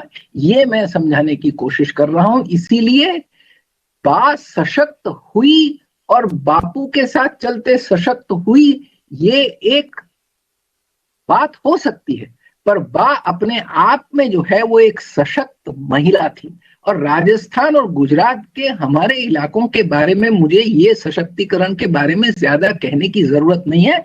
हम सारे पुरुष समझते हैं कि हमारी महिलाएं कितनी सशक्त होती। सवाल सिर्फ कार्यक्षेत्र का है। हमने कार्यक्षेत्र जो है वो पुरुषों ने अपने बना दिए हैं, इसीलिए ये हाल है। पर कस्तूर जो है वो उन कार्यक्षेत्रों में भी गई और दोनों, देखिए ऐसा है कि कर्तव्य का पालन जो है वो समाज की सेवा के लिए और कर्तव्य का पालन जो है अपने परिवार के लिए गांधी से ज्यादा कस्तूर ने निभाया है। ये बात हमको भूलनी नहीं चाहिए। गांधी के पास इतना समय नहीं था, समझ सकते हैं, पर कस्तूर ने जो है परिवार को, पूरे बहुत बृहद परिवार को अपने साथ बांधे रखा। हरिलाल भाई जो हैं वो थोड़ा सा विचलित मार्ग से विमुख हो गए थे, पर माँ का प्यार तो गया नहीं था। जो आशा जी ने बात कही वो दरअसल जबलपुर मेल जब कटनी पहुंची तब सब जगह महात्मा गांधी की जय हो रही थी। उसमें से एक नारा लग रहा था, माता कस्तूरबा की जय, और वो देखा तो वो हरिलाल था। और बापू ने उसको पूछा कि रे तू मेरे लिए कुछ नहीं लाया? तो कहा नहीं, मैं तो बा के लिए मौसमी लाया। हालत खराब थी। ज्यादा बहुत डिटेल में नहीं जा रहे हैं, विस्तृत नहीं है, पर बा की जो है वो सभी बच्चों के प्रति स्नेह जो है वो बिल्कुल बना हुआ था, इसको याद रखिए। दूसरी बात, गांधी कहीं एक गलती कर देता है और उसको कस्तूर सुधारती है। दक्षिण अफ्रीका की बात, क्या गलती हो रही है? इतना बड़ा सत्याग्रह हो रहा है और आश्रम बन चुका है, कस्तूरबा फिनिक्स आश्रम बराबर संभाल रही हैं, गांधी वहां होते नहीं हैं, और एक बार भी जो है बहुत सारी चर्चाएं गांधी जो हैं वो पुरुषों के साथ और अन्य महिलाओं के साथ करते रहते हैं। एक दिन कस्तूर कहती है कि ये सारी बातें तुम उनके साथ करते हो, तो तुम क्यों मेरे साथ ये बात नहीं करते हो? तो बापू कहते हैं क्या तुम जेल जाओगी? तो कस्तूर कहती है क्यों नहीं जाऊंगी, अगर ऐसा कारण है तो मैं जरूर जेल जाऊंगी। आप क्या मुझे कमजोर समझते हैं इस बात में? तो ये जो पूरी श्रेय के मार्ग पर चलते चलते इस बिन पढ़ी लिखी बहन की जो आंतरिक समझ और चरित्र की दृढ़ता थी, उससे तो बापू ऐसे थोड़ी किसी को सर्टिफिकेट देने वाला था कि मैंने बा से सीखा है। ये कोई ये सर्टिफिकेट कोई बहुत मतलब एक क्या कहते हैं उदार हृदय से दिया हुआ नहीं है, वो सीखा है, लड़का सीखा है। तो वो लड़का जब बड़ा हो रहा है तब कस्तूर का उसमें जो है वो योगदान बहुत महत्वपूर्ण है। इसीलिए बा जो है वो पहले ही से एक अपने चरित्र को लेकर के सशक्त है। हाँ, ये बात जरूर है कि अगर एक वकील की पत्नी होती तो वो उसी प्रेम मार्ग पर जो गृहस्थ चलते हैं उन पर चली होती, पर अपने पति का मार्ग एक श्रेय मार्ग था, एक तपस्या का मार्ग था, इसीलिए जो है वो उसी तपस्या के साथ उसी मार्ग पर चली, जितनी समझ के साथ चली, पर अपनी मौलिकता उसने कभी जाने नहीं दी।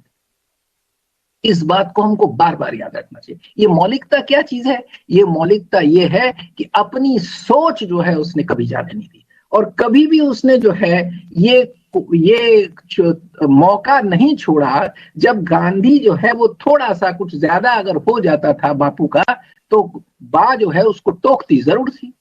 एक आपसे उदाहरण शेयर कर लूं, क्योंकि बहुत लंबी बात तो नहीं करनी है। बा के साथ तो हम बात करते जाएंगे तो बहुत लंबी बात हो सकती है। एक बार आश्रम में जो है रोज कद्दू की सब्जी बनती थी, तो सब परेशान, क्योंकि उस कद्दू की सब्जी में जो है वो न मसाला होता था न छौंक होता था। तो जो है महिलाओं ने मिलकर के, महिला और बच्चे बेचारे परेशान थे कद्दू की सब्जी खा के, क्योंकि इतना कद्दू उगता था तो रोज कद्दू की सब्जी बनती। तो महिलाओं ने गरबा लिख दिया, गरबी लिखी, और एक दिन प्रार्थना में गरबी गा दी। तो बापू की समझ में आ गया कि ये गड़बड़ चल रही है, तो कहा अच्छा ये सब मेरे विरुद्ध जो है वो कुछ चल रहा है। तो कहा कि हाँ, आप जो है रोज रोज कद्दू खिलाएंगे तो उससे तो बादी होती है। तो गांधी जो है बड़े उदार हो गए। उन्होंने कहा अच्छा अपना नाम लिखा करके जाओ, कल से छौंक वाली कद्दू की सब्जी कौन खाएगा। तो सभी लोगों ने जो है वो लिखा दिया कि भाई हम खाएंगे। तो दूसरे दिन जब छौंक वाली सब्जी जो है मसाले वाली थोड़ी बनी और परोसी गई, तो गांधी जो है मजा ले रहे हैं चटकारा कि भाई अच्छा बहुत स्वादिष्ट लग रहा होगा, क्यों? तो कौन जवाब दे? कस्तूरबाई ने वहां कहा कि अच्छा भूल गए, जब दक्षिण अफ्रीका में थे तब रोज पूरण पोली और जो है वो थेपला और सारे नाश्ते बना करके खूब उड़ाते थे, वो सारी दावत भूल गए क्या? और गांधी चुप। तो ये जो कस्तूर है वो एक समानता के स्तर पर जो है वो गांधी से डील करती है। वो उससे प्रभावित जरूर है, पर उसके प्रभाव में जो है अपनी मौलिकता नहीं छोड़ती है। इसीलिए कस्तूर का चरित्र जो है उसको उस तरह से देखना चाहिए। उसने अपने श्रेय मार्ग को समझा। उसने जरूर लीलावती को चिट्ठी बंबई वाली को लिखी और कहा कि मेरे पति जो हैं वो सत्य के लिए पूजे जाते हैं, इसीलिए तो वो मेरे पति रहेंगे जन्मों जन्म। जो है जिस तरह पार्वती ने कहा कि शंकर मेरे पति होंगे, वैसे ये मेरे पति होंगे। पर इसके बावजूद उनके पति की कोई भी अगर कोई गलती है तो उसको उसके बारे में, गलती के बारे में कहने से वो कभी हिचकिचाई नहीं थी। ये उसके चरित्र की ताकत है। पहली सत्याग्रही बनी, दक्षिण अफ्रीका में पहली सत्याग्रही बनी। अब ये बताइए कि जब ये था कि जब नेतृत्व करने वाले की पत्नी खुद जा रही है तब क्या है। आज का संदर्भ फिर से कह दें, बा ने जिस तरह से सादगी अपनाई थी उस तरह की सादगी गांधी भी नहीं अपना पाए थे, ये आप स्पष्ट समझ लें। एक दिन मुसाफरी में बापू ने कहा कि बा जो है हम सबको हराती है। जब हम मुसाफरी करते हैं तो सबसे कम सामान बा के पास होता है। हाँ? तो ये बा ने जो सादगी का जो मतलब सादगी सहजता से स्त्री को आती है, और उसी तरह से शराब की दुकानों पर पिकेटिंग और इस तरह के सत्याग्रह को लेकर के कस्तूरबाई का जो एक दृढ़ निश्चय और लोगों को जोड़ने का कार्यक्रम, 3 या 4 बार कस्तूर बोली है। कस्तूरबाई ने जो है गांधी के न होने पर 3-4 बार संदेश दिए हैं और वो संदेश पढ़ने लायक हैं। अभी मैं वो संदेश नहीं पढ़ूंगा, आप लोगों को पढ़ना चाहिए कि छोटी सी बात कितनी मजबूती से रखती है। एक दूसरा, उनके पति की कर्तव्य परायणता। देखिए ये सारा मुद्दा कर्तव्य का है। अधिकार और कर्तव्य में मैं ये महिला सशक्तिकरण विभाग को हाथ जोड़ के बता देता हूं कि ये जो पूरी अधिकार मूलक लड़ाइयां हैं इनमें जो है आप कर्तव्य को जोड़ दीजिए। बिना कर्तव्य और जिम्मेदारी के अधिकार नहीं मिलते हैं। अधिकार मिलने का सबसे सहज रास्ता अपने कर्तव्य का पालन है। मीरा बहन लिखती हैं कि अंत तक बीमार थी तब भी अपने पति का ध्यान रखना, उनके खाने पर, उनकी नींद पर, उनकी मालिश पर, इन सब में जो पति परायणता है। देखिए ये सशक्तिकरण के चक्कर में तुम्हारी संभालियो मैं मेरी संभालती हूँ, ये वाली बात नहीं है। इस तरह से हम जुड़े हुए हैं। पति की अपनी जिम्मेदारी है पत्नी के प्रति और पत्नी की पति के प्रति जिम्मेदारी है। ये जो हमारी सांस्कृतिक धरोहर है इसके लिए भी कस्तूरबा सामूहिक और राजनीतिक जीवन में होते हुए भी उनकी एक आंख हमेशा गांधी की थाली पर रहती ही थी, वो जब बीमार थी या नहीं थी। इसका यह मतलब नहीं है कि गांधी जो है वो कस्तूरबा का ध्यान नहीं रखते थे, ऐसा भी नहीं है। कस्तूरबा के साथ बैठ करके कस्तूरबा को उन्होंने रोग मुक्त भी किया है। ये दोनों तरफी है। तो मैं ये सिर्फ कहना ये चाहता हूं कि अपनी कर्तव्य परायणता जो है वो अपने समय की महिला है। उस समय वॉशिंग मशीन नहीं थी, उस समय घर पे काम करने वाले लोग नहीं आते थे, आश्रमी जीवन में सादगी थी। कस्तूर जो है वो सबकी माँ बन जाती है, इसीलिए वो बा है, वो सबकी बा बन जाती है। तो ये सबकी बा बनना, और वो बापू तो बापू बन गए वो तो ठीक है क्योंकि उनका नेतृत्व है, पर सबकी बा बन जाना और हरेक का ख्याल रखना, ये तो जब आप धीरे छोटे छोटे प्रसंग जो है आश्रमों के पढ़ेंगे तब आपकी बात समझ में आएगी। तो इसीलिए हमको बा को उस तरह से याद करना है कि उनके अपना ही उनका एक स्वतंत्र चरित्र था। और बापू जो है उनका आग्रह इतना कठिन था कि नारायण देसाई, महादेव देसाई के पुत्र ने अपने पिता के बारे में जो किताब लिखी है उसका नाम रखा है अग्निकुंड में उगेलू गुलाब, अग्निकुंड में उगा हुआ गुलाब। तो उस तरह से अगर हम देखें तो हमको कस्तूरबा के लिए कहना चाहिए ज्वालामुखी में खिला हुआ कमल। तो ये ज्वालामुखी में खिला हुआ कमल है, वो हमारी कस्तूर है, और वो कस्तूर अपना एक स्वतंत्र व्यक्तित्व रखती हैं। आज के दिन हमेशा जब भी कस्तूर की बात हो तो उस स्वतंत्र व्यक्तित्व को जरूर याद रखें हम लोग। और मैं तो ये मानता हूं कि अभी तो इंडिया एट 75 चल रहा है हर जगह पर। 75 साल जो है वो स्वराज के, आजादी के हुए हैं, बापू के स्वराज के तो अभी करने बाकी है, हम सबका काम बाकी है। सादगी आज सबसे बड़ा मूल्य है, सादगी हम लोग त्याग चुके हैं। बा हमारे लिए वो सादगी का स्वरूप हो सकती है, महिलाओं के लिए और पुरुषों के लिए। अभी तो हमारी हार चल रही है, आदरणीय मुख्यमंत्री जी बैठे हुए हैं, इसलिए मैं कह रहा हूं, ये तो हम सब की जवाबदारी है, सिर्फ उनके अकेले की जवाबदारी तो है नहीं। पर ये महिला और बाल सशक्तिकरण विभाग मुझे क्यों चाहिए? इसीलिए चाहिए क्योंकि मुझे पुरुष को समझाने वाला एक विभाग शुरू करने की जरूरत है।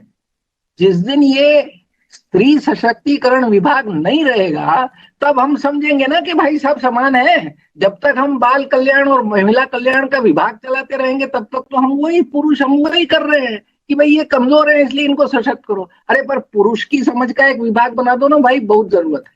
जितने दिन मैं गांव में काम करता हूं, मुझे यही लगता है कि पुरुष को समझाने की जरूरत है। महिला तो ठीक से समझी हुई है, वो तो बापू भी जानता था। उसने कहा कि सबसे, वो जैसे आशा दीदी ने बताया, अहिंसा का सबसे अच्छा पाठ जो है वो महिलाएं ही हमको पढ़ा सकती हैं, शांति का पाठ वही पढ़ा सकती हैं। इसीलिए कस्तूर जो है उसको आज इस संदर्भ में हम लोग याद करें, कस्तूर के पात्र को समझें, हम लोग कस्तूर को जरा खोलें। कुछ बहुत बेचारी बोली नहीं है, कुछ लिखा नहीं है, उसके चेहरे पर मैंने वो खिलखिलाहट का हास्य नहीं देखा है, क्योंकि तब मतलब कुंदन बनी है ना, प्रखर आंच में तप करके कुंदन बनी है। और एक कभी कभी एक हास्य की रेखा जो है वो कहीं कहीं कस्तूर के चित्रों में दिखाई देती है, पर वो बिना दांत वाला गांधी जो है वो खिलखिला के हंसता है। ऐसा मुक्त हास्य मैंने कस्तूर की किसी छवि में देखा नहीं है। पर जो गांभीर्य है वो गांभीर्य उसके स्वाभिमान और दृढ़ चरित्र का द्योतक है, ऐसा मैं मानता हूं। इसीलिए कस्तूर के लिए मेरे लिए विशेष आदर है।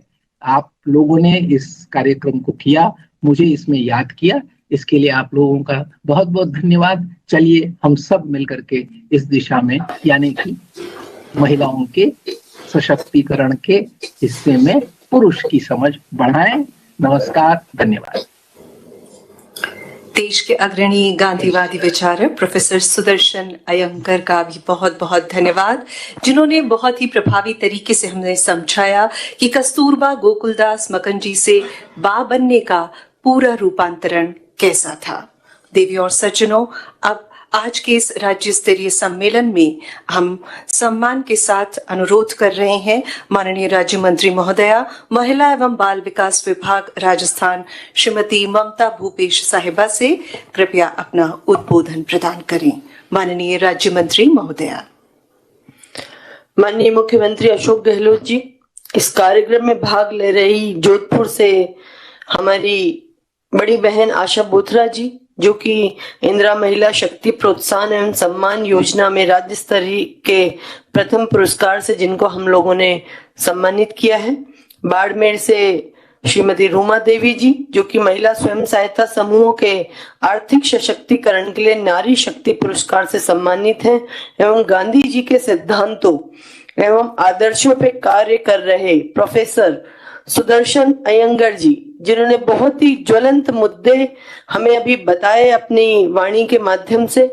महात्मा गांधी, जो कि महात्मा गांधी द्वारा स्थापित गुजरात विद्यापीठ विश्वविद्यालय के कुलपति रह चुके हैं, एवं मनीष शर्मा जी, जो गांधीवादी विचारक हैं और राज्य स्तरीय समन्वयक हैं शांति एवं अहिंसा प्रकोष्ठ के। कार्यक्रम में हमारे साथ में उपस्थित हमारी विभाग की प्रमुख शासन सचिव श्रीमती श्रेया गुहा जी, हमारे प्रमुख शासन सचिव मुख्यमंत्री सम्मानीय कुलदीप रांका जी, सम्मानीय आरती डोगरा जी, हमारी कमिश्नर रश्मि जी, एवं विभिन्न जिलों एवं उपखंडों पर आमंत्रित विशिष्ट अतिथिगण व जनप्रतिनिधिगण, निदेशालय महिला अधिकारिता एवं ICDS के समस्त अधिकारीगण, जिला एवं ब्लॉक स्तर पर कार्यरत समस्त अधिकारीगण एवं मानदेय कर्मचारी, साथी, आंगनवाड़ी कार्यकर्ता बहनों, सहायिकाओं, आशा सहयोगिनियों और पूरे प्रदेश भर से हमारे साथ जुड़े हुए हमारे लगभग 2000 से ज्यादा प्रतिभागी, सभी लोगों को मैं आज ज्योतिबा फुले की आज जयंती भी है, तो मैं आप लोगों को ज्योतिबा फुले की जयंती की भी शुभकामनाएं देना चाहूंगी, क्योंकि महिला सशक्तिकरण के लिए महात्मा ज्योतिबा फुले को सदियों सदियों तक याद किया जाएगा। वो भी एक महिला सशक्तिकरण के एक ज्वलंत उदाहरण हमारे देश के अंदर है।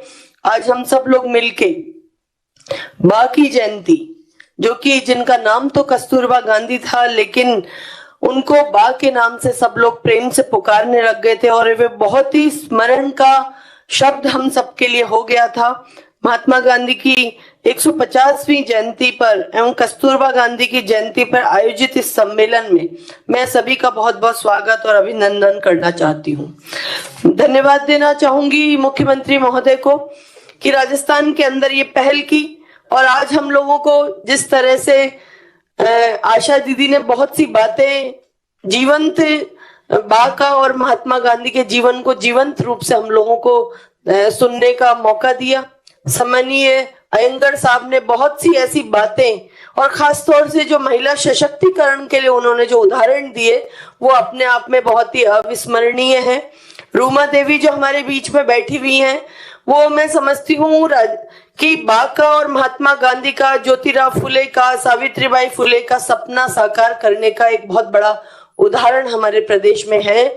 जो महिला सशक्तिकरण का जो सपना हमारे पूर्वजों ने देखा था, हमारे महान पुरुषों ने देखा था कि महिला चाहे अशिक्षित हो चाहे ग्रामीण परिवेश की हो, वो आगे बढ़े और अपनी भूमिका दिखा पाए। तो रूमा देवी जी हमारे सब महान नेताओं का सपना साकार कर रही हैं। मैं आपको बधाई देना चाहूंगी। प्रोफेसर अयंगर को भी मैं बहुत बहुत धन्यवाद दूंगी कि आपने हमारी मन की बात आज रखी है। आज जिस तरह से राजस्थान के अंदर हम खुशकिस्मत हैं कि एक ऐसे व्यक्तित्व के धनी के साथ में हम लोगों को राजस्थान के अंदर काम करने का मौका मिल रहा है, जो खुद गांधीवादी विचारधारा को अपने जीवन के अंदर हमेशा संजोए रहते हैं। सम्मानीय मुख्यमंत्री जी को जब भी कभी हम देखते हैं तो हमें एक महसूस होता है कि किस तरह से गांधीवादी विचारधारा के साथ में आज इस युग के अंदर, जो प्रगति का युग है, जो बहुत ही एक टेक्निकल युग है, इस युग के अंदर कैसे व्यक्ति अपनी भावनाओं को, अपनी विचारधाराओं को गांधी जी के साथ में जोड़ के रख सकता है, वो व्यक्तित्व आज हम लोग राजस्थान के अंदर माननीय मुख्यमंत्री जी के रूप में देखते हैं। मैं समझती हूँ मैं और हमारा पूरा विभाग, पूरा राजस्थान सौभाग्यशाली है कि एक ऐसे नेक दिल व्यक्ति और गांधीवादी विचारधारा के व्यक्तित्व के धनी के साथ हम लोगों को राजस्थान को प्रगति और तरक्की की तरफ ले जाने का मौका मिल रहा है। आज हमारे विभाग के द्वारा जिस तरह से बहुत सी बातें की गई, मैं धन्यवाद दूंगी मुख्यमंत्री जी का कि 1000 करोड़ रुपए की इंदिरा महिला शक्ति निधि की घोषणा की। और मुझे ये बताते हुए खुशी है कि हम लोगों ने सरकार में आने के बाद कोविड जैसी महामारी से भी हम लोग गुजर रहे हैं, संघर्ष कर रहे हैं, उसके बावजूद भी हमने आयम शक्ति योजना, जो इंदिरा महिला शक्ति निधि हमारी 1000 करोड़ रुपए की संपूर्ण अंशदान राजस्थान सरकार का मुख्यमंत्री जी ने दिया है महिला सशक्तिकरण के लिए। इसमें हमने अब तक लगभग 2 लाख महिलाओं को हम इस योजना से, बालिकाओं को जोड़ चुके हैं। पूरा 1 साल हमारा कोविड के दौरान गया, उसके बावजूद भी हमने कोशिश की कि हम हमारी योजनाओं से लाखों बहनों को प्रोत्साहन योजना से जोड़ सके और उनको अपने पैरों पे खड़ा करने का मौका दे सके। मैं आपको बताना चाहूंगी आप सबके सामने कि हम लोगों ने इंदिरा गांधी मातृत्व पोषण योजना जो 5 जिलों में प्रारंभ की, अति कुपोषित जिलों में, वहां संस्थागत तरीके से प्रसव कराने वाली महिलाओं को हम लोग 6000 रुपए की राशि डायरेक्ट बेनिफिट के माध्यम से दे रहे हैं। हमारे विभाग का ये नवाचार, ये राजस्थान के अंदर, पूरे देश भर में राजस्थान प्रथम ऐसा राज्य है जो दूसरी संतान के ऊपर महिला को ये राशि उसके पोषण के लिए, उसके भरण पोषण के लिए दे रहा है, जिससे हम लोग चाहते हैं कि राजस्थान का भविष्य हमारी माओं की कोख से स्वस्थ जन्म ले। अति कुपोषित जिलों में मुख्यमंत्री जी ने ये घोषणा की और हम क्रियान्वित करने के स्तर पर पहुंच चुके हैं। महिलाओं के लिए एक ज्वलंत समस्या जो महामारी के दौरान होती थी, महामारी स्वच्छता की बात को आज भी हम लोग बहुत खुल के बात नहीं कर पाते। उस चीज को समझते हुए इस साल के बजट में 2021-22 के अंदर हमारी सरकार ने मुख्यमंत्री जी के निर्देशन में फ्री सैनिटरी नैपकिन, जो कि फ्री दवा सिस्टम हमारे प्रदेश के अंदर चल रहा है, उसके साथ जोड़ा है। मैं समझती हूँ कि हमारी बहनों के लिए अति आवश्यक मुद्दा था ये, और आज भी संकोच करती है हमारी बेटियां दुकान पर जाके ये सब चीज सैनिटरी नैपकिन्स को लेने में, उसको मांगने में, उसके बारे में चर्चा करने में। मुख्यमंत्री जी ने ये बात समझी और आने वाले समय में प्रदेश के हर सब सेंटर पे, पीएससी पे, सीएससी पे हम लोग फ्री सैनिटरी नैपकिन हमारी बहनों के लिए दे पाएंगे, क्योंकि आज ये युग बहुत आगे बढ़ चुका है और इस युग में भी बहुत सी ऐसी बीमारियां जो हमारी माहवारी से जुड़ी हुई रहती हैं, जो कि कई ऐसी गंभीर बीमारियों की वजह से हमारी बहनों को काल मृत्यु का कोप भी भोजन करना पड़ता है, वो मर जाती हैं कई तरह की बीमारियों से। इन सबको ध्यान में रखते हुए फ्री सैनिटरी नैपकिन की जो योजना चलाई है, वो भी फ्री दवा सिस्टम, जब हम लोग पहले मुख्यमंत्री बने थे, उस समय जब फ्री दवा सिस्टम योजना चलाई थी, वो देश के अंदर पहली ऐसी योजना थी जिस सरकार के माध्यम से फ्री दवा दी जा रही है, उनके अंदर सैनिटरी नैपकिन को भी जोड़ा गया है। आज महिला अपराधों की हम बात करें तो बहुत सी जगह ऐसे इस तरह के विचार, मैं कहूंगी कि जो लोग महिलाओं के साथ अत्याचार करते हैं वो एक बहुत ही कुंठित विचारधारा के व्यक्ति हैं। उन सब चीजों को ध्यान में रखते हुए भी हम लोगों ने राज्य में 40 जो हमारे पुलिस जिले हैं उनमें महिला थानों में महिला सुरक्षा एवं सलाह केंद्र संचालित हम लोग कर रहे हैं, जिससे महिलाएं वहां जाएं और अपनी बात को ढंग से रख पाए, अपनी हर सिस्टम को ढंग से देख पाए।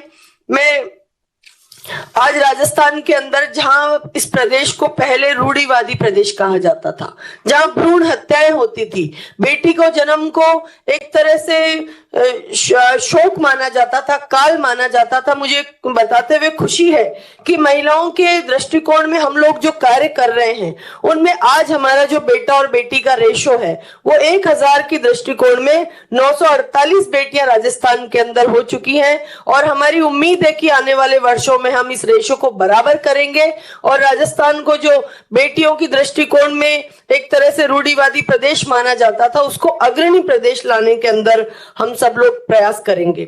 हमारी सरकार महिलाओं के हर मुद्दे पे कार्य कर रही है और प्रोफेसर अयंगर ने जो हमें बात कही कि पुरुष सशक्तिकरण का विभाग क्यों नहीं चलाया जाता, तो निश्चित तौर पे आप ये बात कह रहे हैं, ये कहीं ना कहीं सार्थक है, लेकिन मैं समझती हूँ कि राजस्थान एक ऐसा प्रदेश है जहां महिला सशक्तिकरण को हम लोगों को विशेष रूप से नहीं देखा जा रहा, क्योंकि हम लोगों ने इसी साल माननीय मुख्यमंत्री जी ने नई महिला नीति हमारे यहाँ पे घोषित की है। आज जिसका लॉन्चिंग हम सब लोगों ने मिलकर किया है, प्रदेश को नई महिला नीति आज हमने दी है। और पूर्व समय में जब 2000 के अंदर अशोक गहलोत जी प्रथम बार 98 में मुख्यमंत्री बने थे, उस कार्यकाल में भी आपने ही पहली बार महिला नीति लाने की एक सोच रखी थी कि कई विभागों के द्वारा महिलाओं को प्रोत्साहन दिया जाता है, कई कार्य किए जाते हैं, उनके लिए नीतियां बनाई जाती है, लेकिन वो स्प्रेड फैली हुई रहती है और उनको कोई व्यक्ति एक नजर से देख नहीं पाता। इन सब चीजों को ध्यान में रखते हुए 2000 के अंदर हम लोग महिला नीति लेकर आए थे, महिलाओं को एकजुटता के साथ कार्य करने के लिए, और उसी नीति को आज के इस परिप्रेक्ष्य में 21 वर्ष बाद में पुनः हम लोगों ने 20 वर्ष बाद में पुनः हम लोगों ने उसको रिवाइज किया है, क्योंकि 20 वर्षों का जो कार्यकाल है वो बहुत लंबा कार्यकाल है और इस लंबे कार्यकाल में बहुत सी जरूरतें बढ़ गई हैं, महिलाओं की स्थिति बढ़ गई है, महिलाओं का अपना जो सोच है, नजरिया है, वो बढ़ गया है और सरकार की तरफ से बहुत सी ऐसे फैसिलिटीज भी बढ़ गई है महिलाओं को, जो कि बहुत से लोगों को जानकारी जिनकी नहीं है। इन सब बातों को ध्यान में रखते हुए हमने अपनी नई महिला नीति आज लॉन्च की है। मैं समझती हूँ इस महिला नीति के माध्यम से राजस्थान की आधी आबादी को एक नया युग मिलेगा, एक नई विचारधारा मिलेगी और एक नया आगे बढ़ने का प्लेटफॉर्म मिलेगा। ये मुझे पूर्ण विश्वास है कि हमारा विभाग इन सब चीजों के माध्यम से ये कार्य करेगा। आज हम लोग कोविड के इस संक्रमण से जूझ रहे हैं पूरी दुनिया। मैं धन्यवाद देना चाहूंगी हमारे यशस्वी मुख्यमंत्री जी को कि लगातार 150 से ज्यादा वीसी की सभी कैटेगरी के लोगों को, चाहे वो बहुत निचले स्तर के कर्मचारी हो, चाहे सरपंच हो, चाहे धर्म गुरु हो, चाहे हमारे पुलिस के कांस्टेबल्स हो, चाहे कोई भी छोटे से छोटा कर्मचारी, सामाजिक कार्यकर्ता हो, चाहे बड़े से बड़े एम्स के डॉक्टर्स तक से भी हम लोगों ने हमारी सरकार के माध्यम से वीसी की और राजस्थान की जनता को संभालने की कोशिश की। मैं धन्यवाद देना चाहूंगी हमारी आंगनवाड़ी की बहनों को, जिन लोगों ने इस कोरोना काल के संक्रमण के दौरान घर घर जाके सर्वे करने में जो आपने अपनी राज्य की जनता को बचाने में अपना जो बहुत ही महत्वपूर्ण समय दिया, उसके लिए मैं विभाग के तमाम साथियों की तरफ तरफ से आपका बहुत बहुत धन्यवाद दूंगी कि आपने घर घर गए और चिकित्सा विभाग के साथ में मिलकर राजस्थान के अंदर सरकार की गाइडलाइन के अनुसार, मुख्यमंत्री जी के सोचने के अनुसार आप लोगों ने कार्य किया और कहीं ना कहीं राजस्थान को बचाने की भी कोशिश की। लेकिन कोरोना अभी गया नहीं है, इसलिए मैं अपनी बहनों से एक निवेदन आज इस कार्यक्रम के माध्यम से करना चाहूंगी कि अभी हमारी जिम्मेदारी खत्म नहीं हुई है। हम लोगों को पुनः इन सब चीजों पे चलना है। कोविड के लिए जो गाइडलाइंस है उनका ध्यान रखते हुए राजस्थान की जनता को, हमारे विभाग की बहुत बड़ी संख्या में तादाद में आप लोग पूरे राज्य को संभालने में कार्य कर रही हैं, आगे भी आप करती रहे। मैं आज का जो बहुत ही सुंदर कार्यक्रम माननीय मुख्यमंत्री जी ने रखवाया और पूरे राजस्थान की लगभग 2-2.5 हजार लोगों को इस वीसी के माध्यम से जीवंत एक प्रोग्राम देखने का मौका मिला, उसके लिए मैं धन्यवाद देना चाहूंगी। और एक छोटे से संकल्प के साथ में अपनी बात को, अपनी वाणी को विराम देने दूंगी कि हम सब लोग संकल्प लें कि मुख्यमंत्री जी के नेतृत्व में महिला जगत के सशक्तिकरण के माध्यम से राजस्थान के अंदर हम एक ऐसा माहौल बनाएं कि हमारी महिलाएं अग्रिम पंक्ति में आए, अपना काम करें और देश की तरक्की और प्रगति के अंदर अगर किसी राज्य को गिना जाए तो हम लोग चाहेंगे कि राजस्थान का नाम उसके अंदर आ पाए। और वो तब आ पाएगा जब आप और हम सब लोग महिलाओं को जगाने का, उनको आगे बढ़ाने का और उनके अंदर एक ताकत और मजबूती पैदा करने का।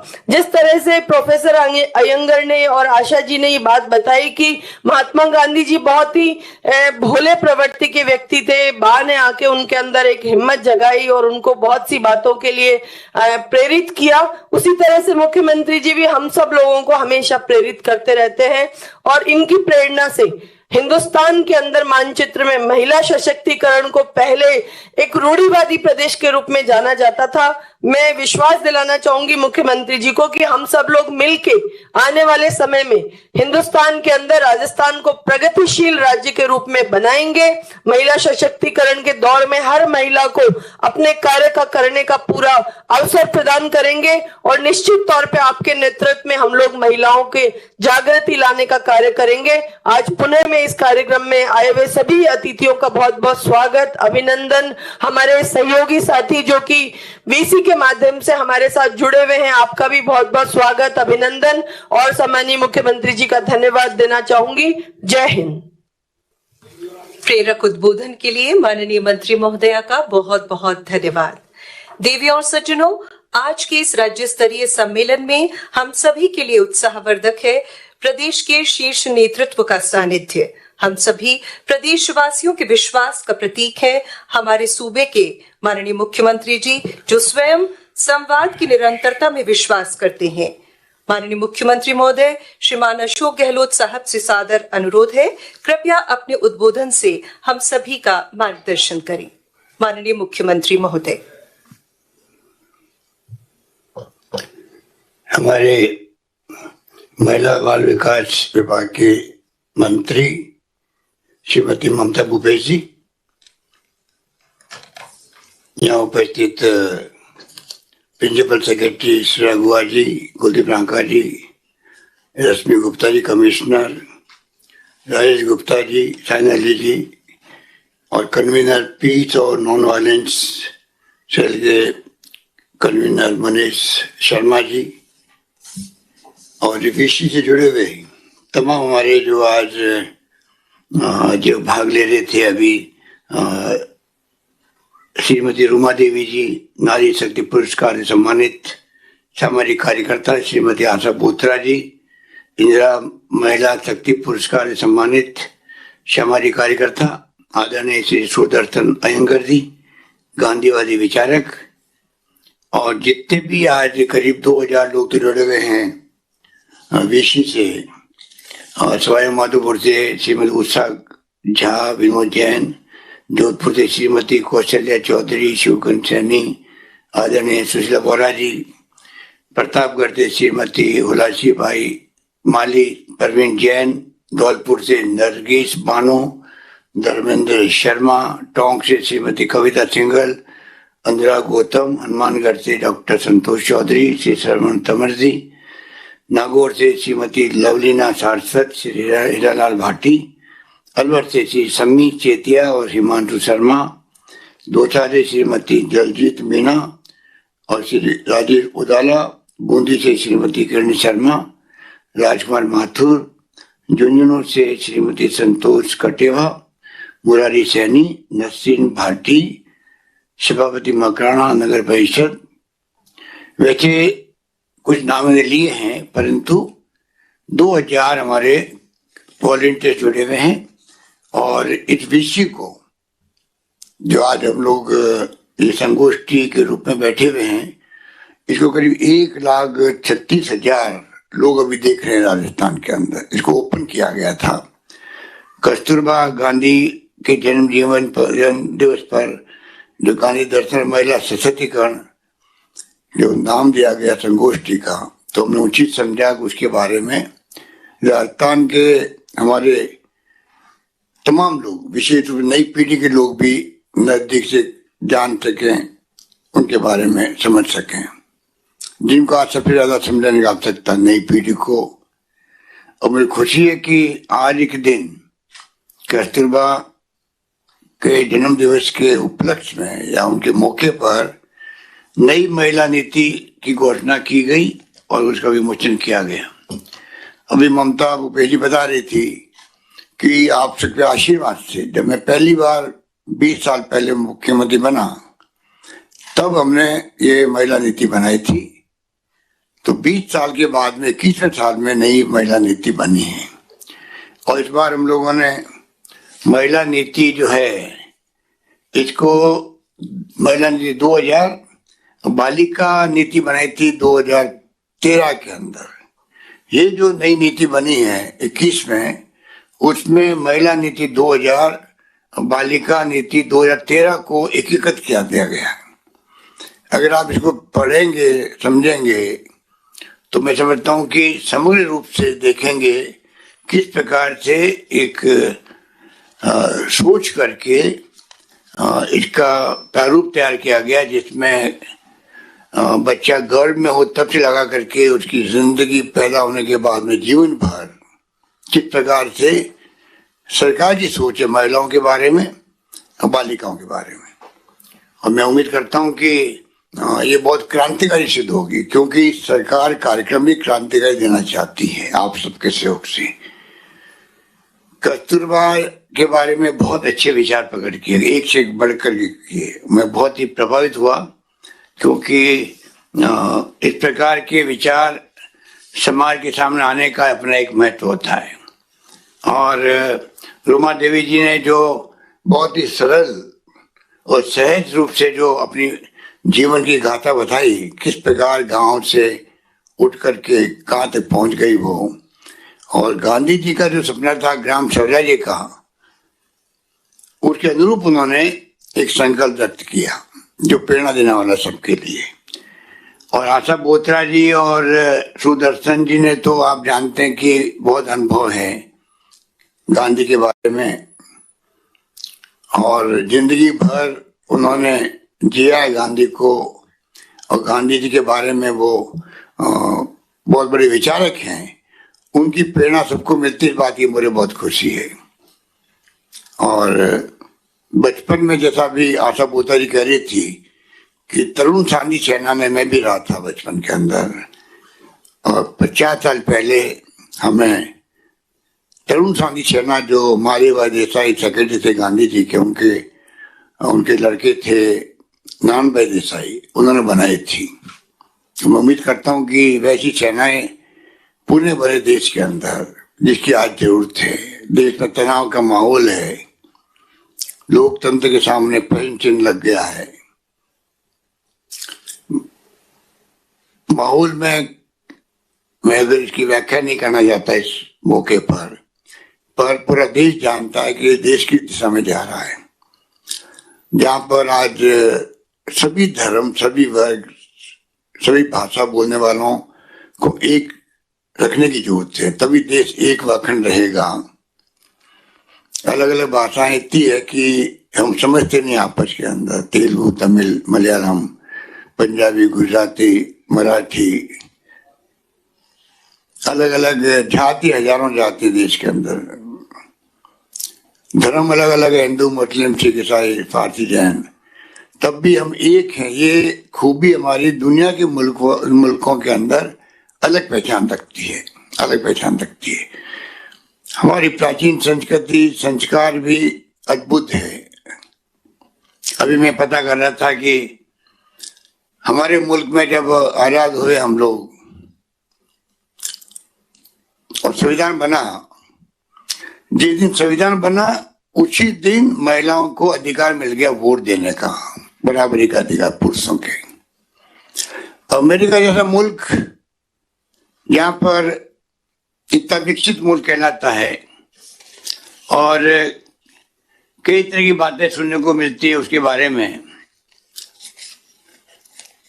अमेरिका में जब वो संविधान बना अमेरिका का, उसके बाद में करीब गूगल में बताते हैं 133 साल बाद में, और मैंने भी सुना कि 144 साल बाद में वहां पर महिलाओं को वोट देने का अधिकार मिला। इंग्लैंड के अंदर जिसके हम गुलाम थे और कहते थे अंग्रेजों के राज पूरी दुनिया में फैला हुआ है, सूरज डूबता ही नहीं है, जहां देखो सूरज उगता है वही राज ब्रिटेन वालों को होता था, इंग्लैंड वालों को होता था, अंग्रेजों को होता था, वहां हम भी आते थे। उस मुल्क के अंदर संविधान बना, वहां भी 100 साल के बाद में मताधिकार का अधिकार मिला महिलाओं को। तो आप कल्पना कीजिए कि हमारा मुल्क कितना प्रोग्रेसिव है, हमारी संस्कृति संस्कार महिलाओं के लिए कितनी प्रोग्रेसिव रही कि महात्मा गांधी के सानिध्य में जब मुल्क आजाद हुआ और पंडित जवाहरलाल नेहरू, सरदार पटेल, मौलाना अबुल कलाम आजाद सबने नीति बनाई, लोकतंत्र की स्थापना करी, वोटों का राज दिया इस देश को, और साथ में डॉक्टर अम्बेडकर के सानिध्य में निर्माण हुआ संविधान का। आप कल्पना कीजिए उसी दिन उसी संविधान में बराबरी का अधिकार महिलाओं को मिला है। और ये दुर्भाग्य है कि उसके बाद में भी हमारे यहाँ के जिस रूप में आगे आना चाहिए महिलाओं को, वैसे इंदिरा गांधी महिला थी, दुनिया में मान सम्मान कमाया कि एक महिला होकर के हिंदुस्तान में 17 साल तक शासन कर सकती, प्रधानमंत्री बन सकती है। राष्ट्रपति प्रतिभा सिंह जी बनी जब राजस्थान गवर्नर थी तब वहीं से गई थी। कितनी महिलाओं को कई चांस मिले हैं हिंदुस्तान के अंदर, पर फिर भी मैं मानता हूं कि आज भी महिलाओं को सशक्तिकरण बहुत आवश्यक है। पुरुष महिलाओं में कोई भेदभाव नहीं हो, जेंडर इक्वलिटी हो, इसमें बहुत ज्यादा काम करने का आवश्यकता है, बहुत ज्यादा काम करने का आवश्यकता है। इसलिए हमने जोर दिया है शिक्षा पर, शिक्षा पर जोर दिया कि शिक्षा किस रूप में महिलाओं में भी। जब मैं पहली बार मुख्यमंत्री बना तब तो बहुत ही हालत खराब थी, बहुत हालत खराब थी, SC ST की महिलाओं की तो और ज्यादा हालत खराब थी। अब तो काफी हम आगे बढ़े हैं, पर और आगे बढ़ने की आवश्यकता है। इसीलिए हमने महिला कॉलेज, जिसने मांग करी मुझसे, हमने महिला कॉलेज खोली और साथ में एक घोषणा और कर दी कि अब जो है जिस कस्बे में या स्कूल के अंदर 500 लड़कियां पढ़ रही होगी स्कूल के अंदर 11th 12th में, उस स्कूल को कॉलेज बना दिया जाएगा। बहुत बड़ा निर्णय भी हमने किया बरेली के अंदर। कुछ अंदाज कर सकते हैं कि 500 लड़कियां, क्योंकि परिवार वाले भेजते नहीं हैं लड़कियों को बड़े जिले के अंदर,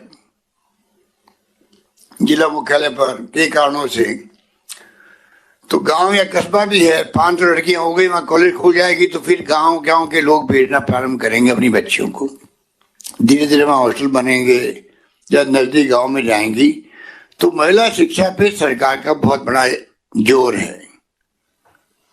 इतना बात मैं इसलिए कह रहा हूँ कि कस्तूरबा का जो आपने अभी सुना, किस प्रकार गांधी जी के साथ में उनके वार्तालाप रहे, किस प्रकार से, आप अगर जीवनी पढ़ेंगे महात्मा गांधी की सत्य के प्रयोग, तो पूरा आपको दृश्य मालूम पड़ जाएगा जो भी आपने सुना है।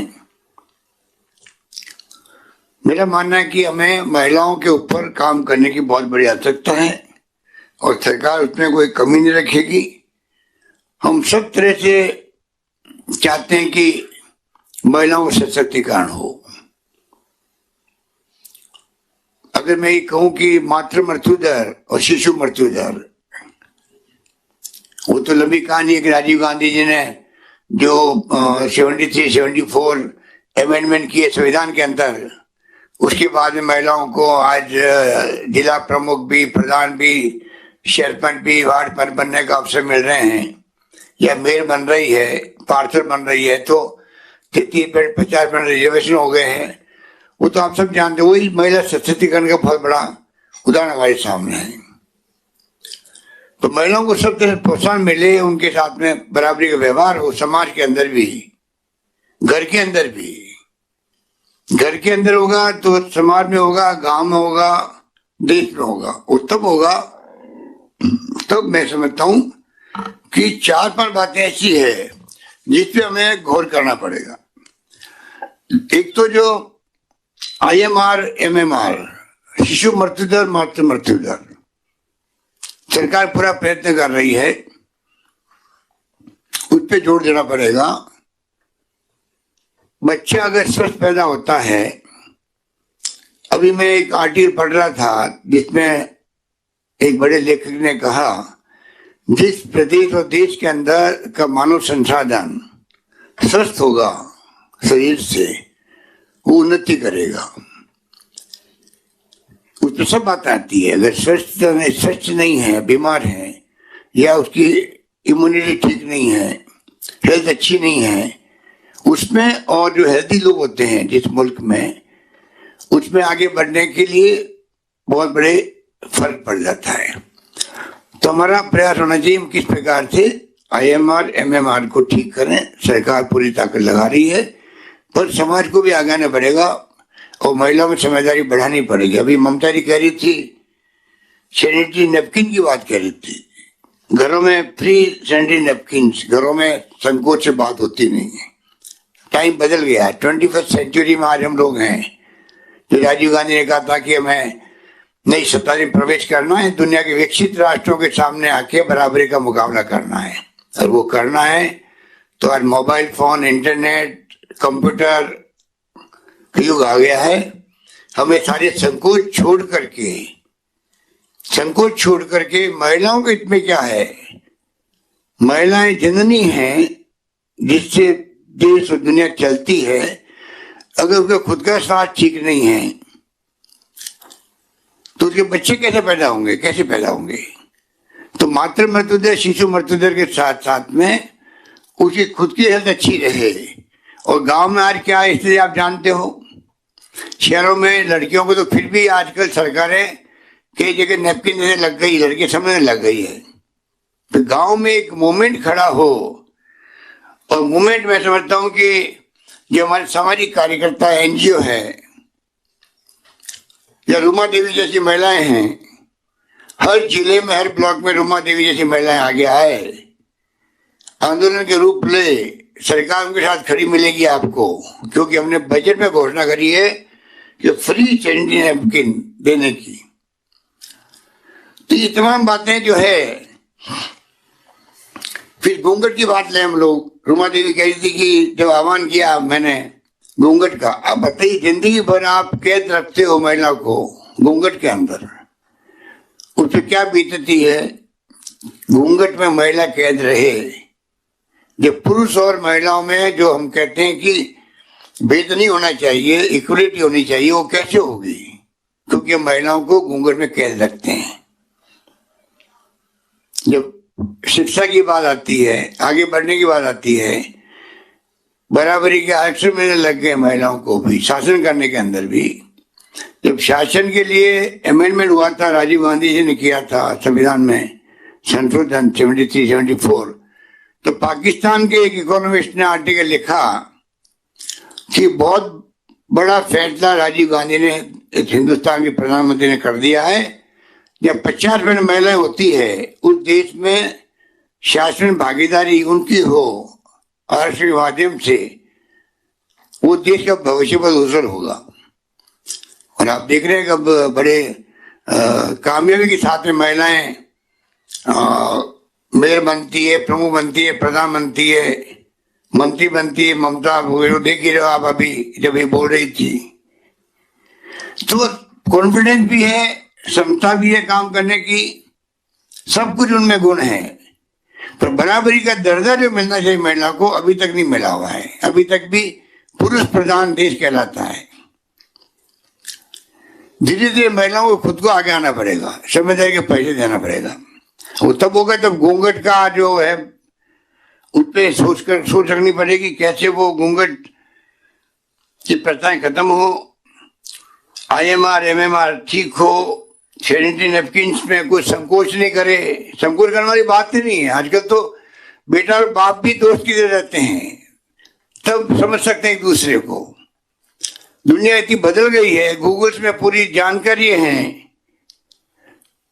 अभी मुझे कंफ्यूजन था कि ये 144 जो है अमेरिका के संविधान के 140 साल के बाद में और ब्रिटेन के 100 साल के बाद में महिलाओं को आरक्षण मिला, मताधिकार मिला, वोट देने का अधिकार मिला। तो मैंने कहा कंफ्यूजन है, मुझे पता नहीं कि गलत नहीं हो जाए। तो मैंने पता किया, मिस्टर नाका जी ने गूगल में देखा कहा नहीं 133 पर लिखा हुआ उसके अंदर है, और ब्रिटेन में 100 के बजाय 118 लिखा हुआ है। तो कहने का मतलब गूगल्स में आज पूरी दुनिया की जानकारी आपको मिल सकती है। बच्चे जो है हमसे आगे बढ़ रहे हैं, वो ज्यादा ज्ञानवान बन गए हैं। नॉलेज इज पावर, जिसके पास ज्ञान है, ज्ञान का भंडार है, वो उसको ज्यादा शक्तिशाली वो व्यक्ति होता है। इसलिए जरूरी है कि हम घूंघट नहीं हटाएंगे तो कैसे आगे बढ़ेंगे, स्वस्थ नहीं रहेंगे तो कैसे आगे बढ़ेंगे। इसलिए मैं शिक्षा पे जोर दे रहे हैं महिलाओं की, IMR MMR भी दे रहे हैं, फ्री सैनिटरी नैपकिन की बात की है, घूंघट की बात मैं कर रहा हूं, और एक बात और है छुआछूत की। ये मानवता पे कलंक है, सदियों से प्रथा चली आ रही है। अगर हम एक तरफ तो बातें हो रही है, हिंदुत्व की बात हो रही है, मुस्लिम अलग है, सिख अलग है, हिंदू अलग है, और हिंदुओं के अंदर भी अलग। जब हिंदू पूरे अलग हो जाएंगे मुसलमानों से, तब फिर हिंदू में आएंगे ये ब्राह्मण है, ये वैश्य है, ये दलित है, सब हिंदू है। तुमने भेदभाव शुरू कर देंगे लोग बाग, उससे देश का कभी भला नहीं हो सकता है। हम सबको साथ लेके चलना पड़ेगा, तभी महिलाओं को सशक्तिकरण, चाहे किसी जाति किसी धर्म की महिलाएं हो, वो आगे आएगी और भागीदारी निभाएगी देश के शासन के अंदर भी।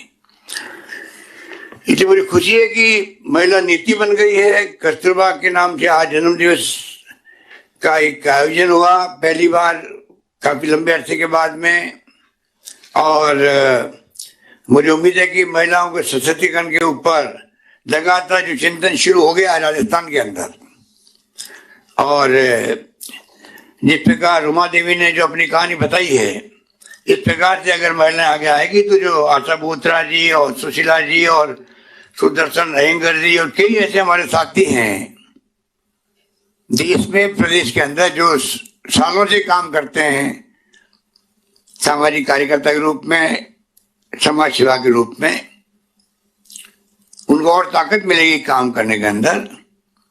और हम चाहेंगे अभियान के रूप में गांव में ये सब चले। जो बातें मैंने 5 बातें आपको बताई है शिक्षा को लेकर, सभी बातें 5 पॉइंट पे हम अगर जागरूकता अभियान शुरू करेंगे गांव-गांव में, कस्बों में, शहरों में, इक्वलिटी के लिए संघर्ष करेंगे पुरुष और महिला के बीच में, मैं समझता हूं कि वो हमारा प्रदेश, वो हमारा देश आगे बढ़ेगा। यही बात कहता हूं मैं, क्योंकि कहने को तो बहुत सारी बातें हैं गांधी जी के बारे में। तो हमारे बहुत ही एक्सपर्ट के रूप में आशा बोथरा जी ने, सुदर्शन अयंगर जी ने आपको कुछ बातें बताई। उनके पास तो खजाना है, भरा हुआ खजाना है। चाहे दिन भर की संगोष्ठी हो तब भी आप सुनते रहो। ऐसे बहुत हमारे साथी हैं। हम चाहेंगे कि गांधी जी 150 वर्ष चल रहा, अभी खत्म तो 2 साल पहले हो गया था, पर हमने इसको आगे बढ़ाया क्योंकि कार्यक्रम ढंग से हो नहीं पाए थे। फिर कोरोना आ गया, अभी 2 अक्टूबर तक कार्यक्रम चलते जाएंगे, कोई बहाने से संगोष्ठियां होगी। आप सब लोगों को मैं आग्रह करूंगा कि जब मौका लगे तो आप खुद भाग लें। आपसे आग्रह करूंगा कि आप अपने जिले के अंदर, आप अपने कॉलेज में, स्कूल में, जहाँ आपकी संस्था है, कोई कोई तरीके से आप अपनी संगोष्ठी, सिंपोजियम, कुछ कुछ काम ऐसे करें जिससे कि समाज में नई पीढ़ी और जुड़े और नई पीढ़ी को देश का इतिहास, जो महान इतिहास है सेक्रीफाइस का, कुछ अवगत हो, महिलाओं को सशक्तिकरण की बात में समझ में आए कि ये क्यों कहा जा रहा है। तो तमाम मैं समझता हूँ कि गांधी जी का अपना एक जीवन था, एक संदेश देने वाला था, तो उसी रूप में हम आगे बढ़े। और मुझे उम्मीद है कि जो सुन रहे हैं आज इस विषय को पूरे प्रदेश के अंदर, उन सबको मेरी शुभकामनाएं। और एक अभी आपके इस विषय के बाद में 1 बजे शुरू होगा सरपंच पंच तक का प्रोग्राम, जो कोरोना को लेकर है और चिरंजीव योजना को लेकर हैं, जो मैं आपको 2 मिनट में कहना चाहूंगा अंत में कि मुख्यमंत्री चिरंजीव योजना, जिसमें बीमा 5 लाख रुपए तक की इलाज का फ्री इलाज होगा पूरे प्रदेशवासियों का। पहले छोटे रूप में था हमारा भारत सरकार का या स्टेट गवर्नमेंट का, उसको हमने अलग कर दिया है। उसमें अधिकांश जनता आ नहीं रही थी। अब अपने पूरे प्रदेशवासियों का करीब 3,000 करोड़ से ज्यादा, 3,500-4 हजार करोड़ रुपए खर्च करेंगे हम लोग, और सबका बीमा कर रहे हैं। 1 अप्रैल से रजिस्ट्रेशन शुरू है और 1 मई मजदूर दिवस से वो लागू हो जाएगा राजस्थान के अंदर। आपसे मेरी अपील है कि आप कृपा करके इस अभियान को चलाएं। गांव में फॉर्म भरना जरूरी है इसके अंदर, जिससे उसको एक प्रकार बीमा की रसीद मिल जाएगी, बीमे का रजिस्ट्रेशन हो जाएगा, बल्कि कहना चाहिए बीमा हो जाएगा, उसका सर्टिफिकेट मिल जाएगा। अभी जो राजीव गांधी सेवा केंद्र गांव में, ई मित्र है, शहरों में भी सब जगह अभियान चल रहा है। इसको आप अपने खुद के घर पे भी कंप्यूटर से भी या उसको मोबाइल फोन से भी कर सकते हैं रजिस्टर। और आपको अपने विज्ञापन देखा होगा, 5-6 दिन पहले आया था, उसमें सब बातें लिखी गई है किस प्रकार से हम आगे बढ़ना है। पर बहुत बड़ी योजना लेके आए हम लोग पूरे देश के अंदर। मेरे ख्याल से राजस्थान एकमात्र राज्य है जहाँ पर पूरे प्रदेशवासियों का, सबका, अमीर का, गरीब का बीमा हो रहा है। अगर पैसे वाला है तो 850 रुपये देने खाली उसको, बाकी लोगों का फ्री बीमा है। तो कृपा करके उसमें आप अपनी फॉर्मेलिटी पूरी कर दें। अगर फॉर्मेलिटी नहीं करी और 1 मई के बाद में बीमार पड़ गए और 1 लाख का बिल आ गया, 2 लाख के बिल आ गए, तो फिर टेक्निकली इंश्योरेंस कंपनी आपको पैसा नहीं देगी। इसलिए जरूरी है कि हम सब लोग उससे जुड़ें और प्रक्रिया को पूरी करें। नंबर 2, कोरोना जो आया है, दूसरी लहर आई है, पहली लहर से ज्यादा बड़ी खतरनाक आ गई है। इसमें मृत्यु दर भी डबल हो गई है। लोग समझ नहीं रहे, अभी तक मास्क लगाना छोड़ दिया है। आप बैठे हुए कई लोग तो मास्क लगाए बैठे, अच्छा लग रहा मुझे, परंतु मास्क लगाना, सोशल डिस्टेंसिंग, हाथ धोना, अगर किसी लग गई है वैक्सीन तब भी लगाना जरूरी है मास्क। वैक्सीन लगने के बाद में भी कोरोना के संक्रमित हो रहे हैं। बहुत खतरनाक मामला है। आप समझ रहे हो मेरी बात को कि इसकी जो स्पीड है बढ़ने की वो डबल हो गई है। ये नए तरह का कोरोना आ गया है एक प्रकार से, जैसे इंग्लैंड में आ गया था, जर्मनी में, ब्राजील में, साउथ अफ्रीका में, कई तरह के इसमें चेंजेस हो रहे हैं। उसी प्रकार से हमारे यहाँ पे राजस्थान में भी संख्या बढ़ गई है। पिछली बार साल भर में सितंबर अक्टूबर में जो संख्या आई थी, वो संख्या अप्रैल में 1 अप्रैल 10 अप्रैल के बीच में आ गई है। एक दिन प्रतिदिन के मैं कह रहा हूं, पर डे जो फिगर है कोरोना के संक्रमित होने के पर डे के, वो जो सितंबर अक्टूबर में आए थे उससे डबल आ गए। अभी 1 अप्रैल से 10 अप्रैल के बीच में ही पर डे आने लग गए हैं। मरने वालों की संख्या डबल हो गई है या उसके बराबर हो गई है। तो आप कल्पना करें, उस वक्त तो 10 महीने चला था, तब जाके सितंबर अक्टूबर में संख्या आई थी, उसको क्रॉस करना भी हम लोग इस 10 दिनों के अंदर पर डे के हिसाब से। तो प्लीज आप लोग, मैं कहना चाहूंगा, लोग समझ नहीं रहे हैं। और मैं जानता हूं कि लॉकडाउन में कितनी तकलीफ हुई थी लोगों को, सब काम धंधे छूट गए, सब कुछ हुआ। हालांकि आप सबने बहुत अच्छा काम किया, कोई कमी नहीं रखी। प्रदेशवासियों ने भी, तमाम लोगों ने भी, एनजीओ ने, धर्मगुरुओं ने, एक्टिविस्ट ने, आप लोगों ने कोई कमी नहीं रखी। सबने एक दूसरे की सेवा करी, कोई भूखा नहीं सोए, मैंने कहा था। उसको लोगों ने उसी स्पीड से लिया और वास्तव में कोई भूखा नहीं सोआ। और सरकार ने भी चाहे सामग्री बांटी हो, चाहे एमएलए ने बांटी हो, और चाहे हमने कैश बांटा हो। कैश भी हम लोगों ने, जो 35 लाख लोग ऐसे हैं जो डेस्टिट्यूट हैं, जो रेडी वाले, ठेले वाले, दिन भर कमाते खाते हैं, उनका सबका सर्वे करवा के हम लोगों ने 1,015 रुपए दिए थे, 3,500 दिए थे। और अभी 2 दिन पहले हमने 1,000 रुपए और उनके बैंक खाते में ट्रांसफर किए हैं, और 1,000 और रुपए हम देंगे उनको। तो उससे कैसे काम चलेगा? इसलिए आप कोरोना में आप अपने खुद का, अपने परिवार का, और फिर आम जनता का, आपके आस पड़ोस का, सबका ध्यान रखें। यही बात कहता हूं मैं, अपनी बात समाप्त करता हूं। बहुत बहुत धन्यवाद आपका। धन्यवाद। माननीय, आपके उद्बोधन के लिए अंत से आभार। उपकृत हृदय से सभी का आभार व्यक्त करते हुए इस सम्मेलन के समापन की ओर बढ़ रहे हैं, किंतु सुधीजन का विधिवत धन्यवाद ज्ञापित किए बिना ये कार्यक्रम अधूरा है। धन्यवाद ज्ञापन के लिए आमंत्रित है शांति एवं अहिंसा प्रकोष्ठ राजस्थान के समन्वयक श्री मनीष कुमार शर्मा जी। मैं आज के कार्यक्रम के प्रेरणा स्रोत और हमारे राजस्थान के यशस्वी मुख्यमंत्री आदरणीय अशोक गहलोत साहब का सबसे पहले आभार व्यक्त करना चाहूँगा।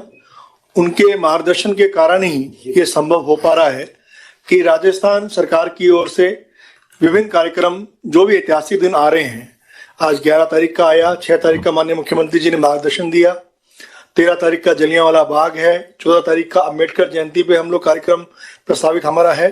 तो लगातार जो माननीय मुख्यमंत्री जी ने मार्गदर्शन दिया हुआ है कि नई पीढ़ी तक जो विरासत हमें मिली है वो पहुंचानी है। हम लोग सब लोग उसी दिशा में हम लोग काम कर रहे हैं।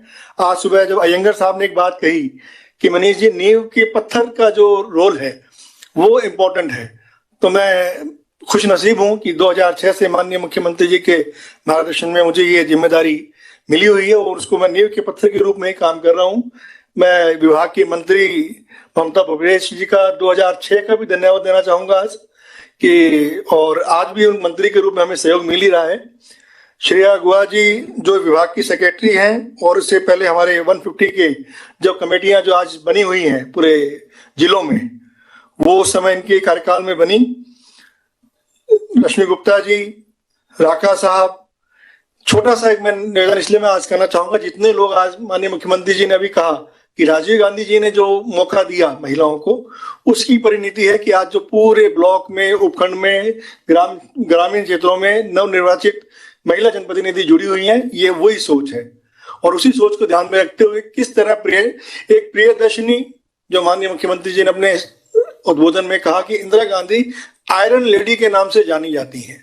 महिला सशक्तिकरण का वो रूप जो बचपन में गांधी जी के सानिध्य में आया, और उसका ये आज परिणति दुनिया ने देखी आयरन लेडी के रूप में। तो हम सबकी जिम्मेदारी है कि जो अभी माननीय मुख्यमंत्री जी की मंशा है कि हम हमारी महिलाओं को, बालिकाओं को संरक्षण दें ताकि वो आगे बढ़कर देश का और प्रदेश का नाम रोशन करें। मैं धन्यवाद देना चाहूंगा अयंगर साहब का, रोमा देवी जी का, आशा बोथरा जी का, जिन्होंने अपने ओजस्वी उद्बोधन से हमें मार्गदर्शन दिया। मैं सभी जो जिलों में जुड़े हुए सभी लोग, हमारे जो समिति के सदस्य हैं, विभाग के अधिकारी और कर्मचारी हैं, सभी नवनिर्वाचित हमारे जनप्रतिनिधि हैं, सबका मैं धन्यवाद देता हुआ आप सबका पुनः आभार। और पुनः एक निवेदन रहेगा, आने वाले कार्यक्रमों में आप लोगों का सहयोग और सभी विभागों का सहयोग पूर्व की भांति मिलता रहे। धन्यवाद। गांधी दर्शन और महिला सशक्तिकरण पर आयोजित राज्य स्तरीय महिला सम्मेलन में अब समय है आप सभी से अनुमति लेने का। आगे दीजिए। नमस्कार।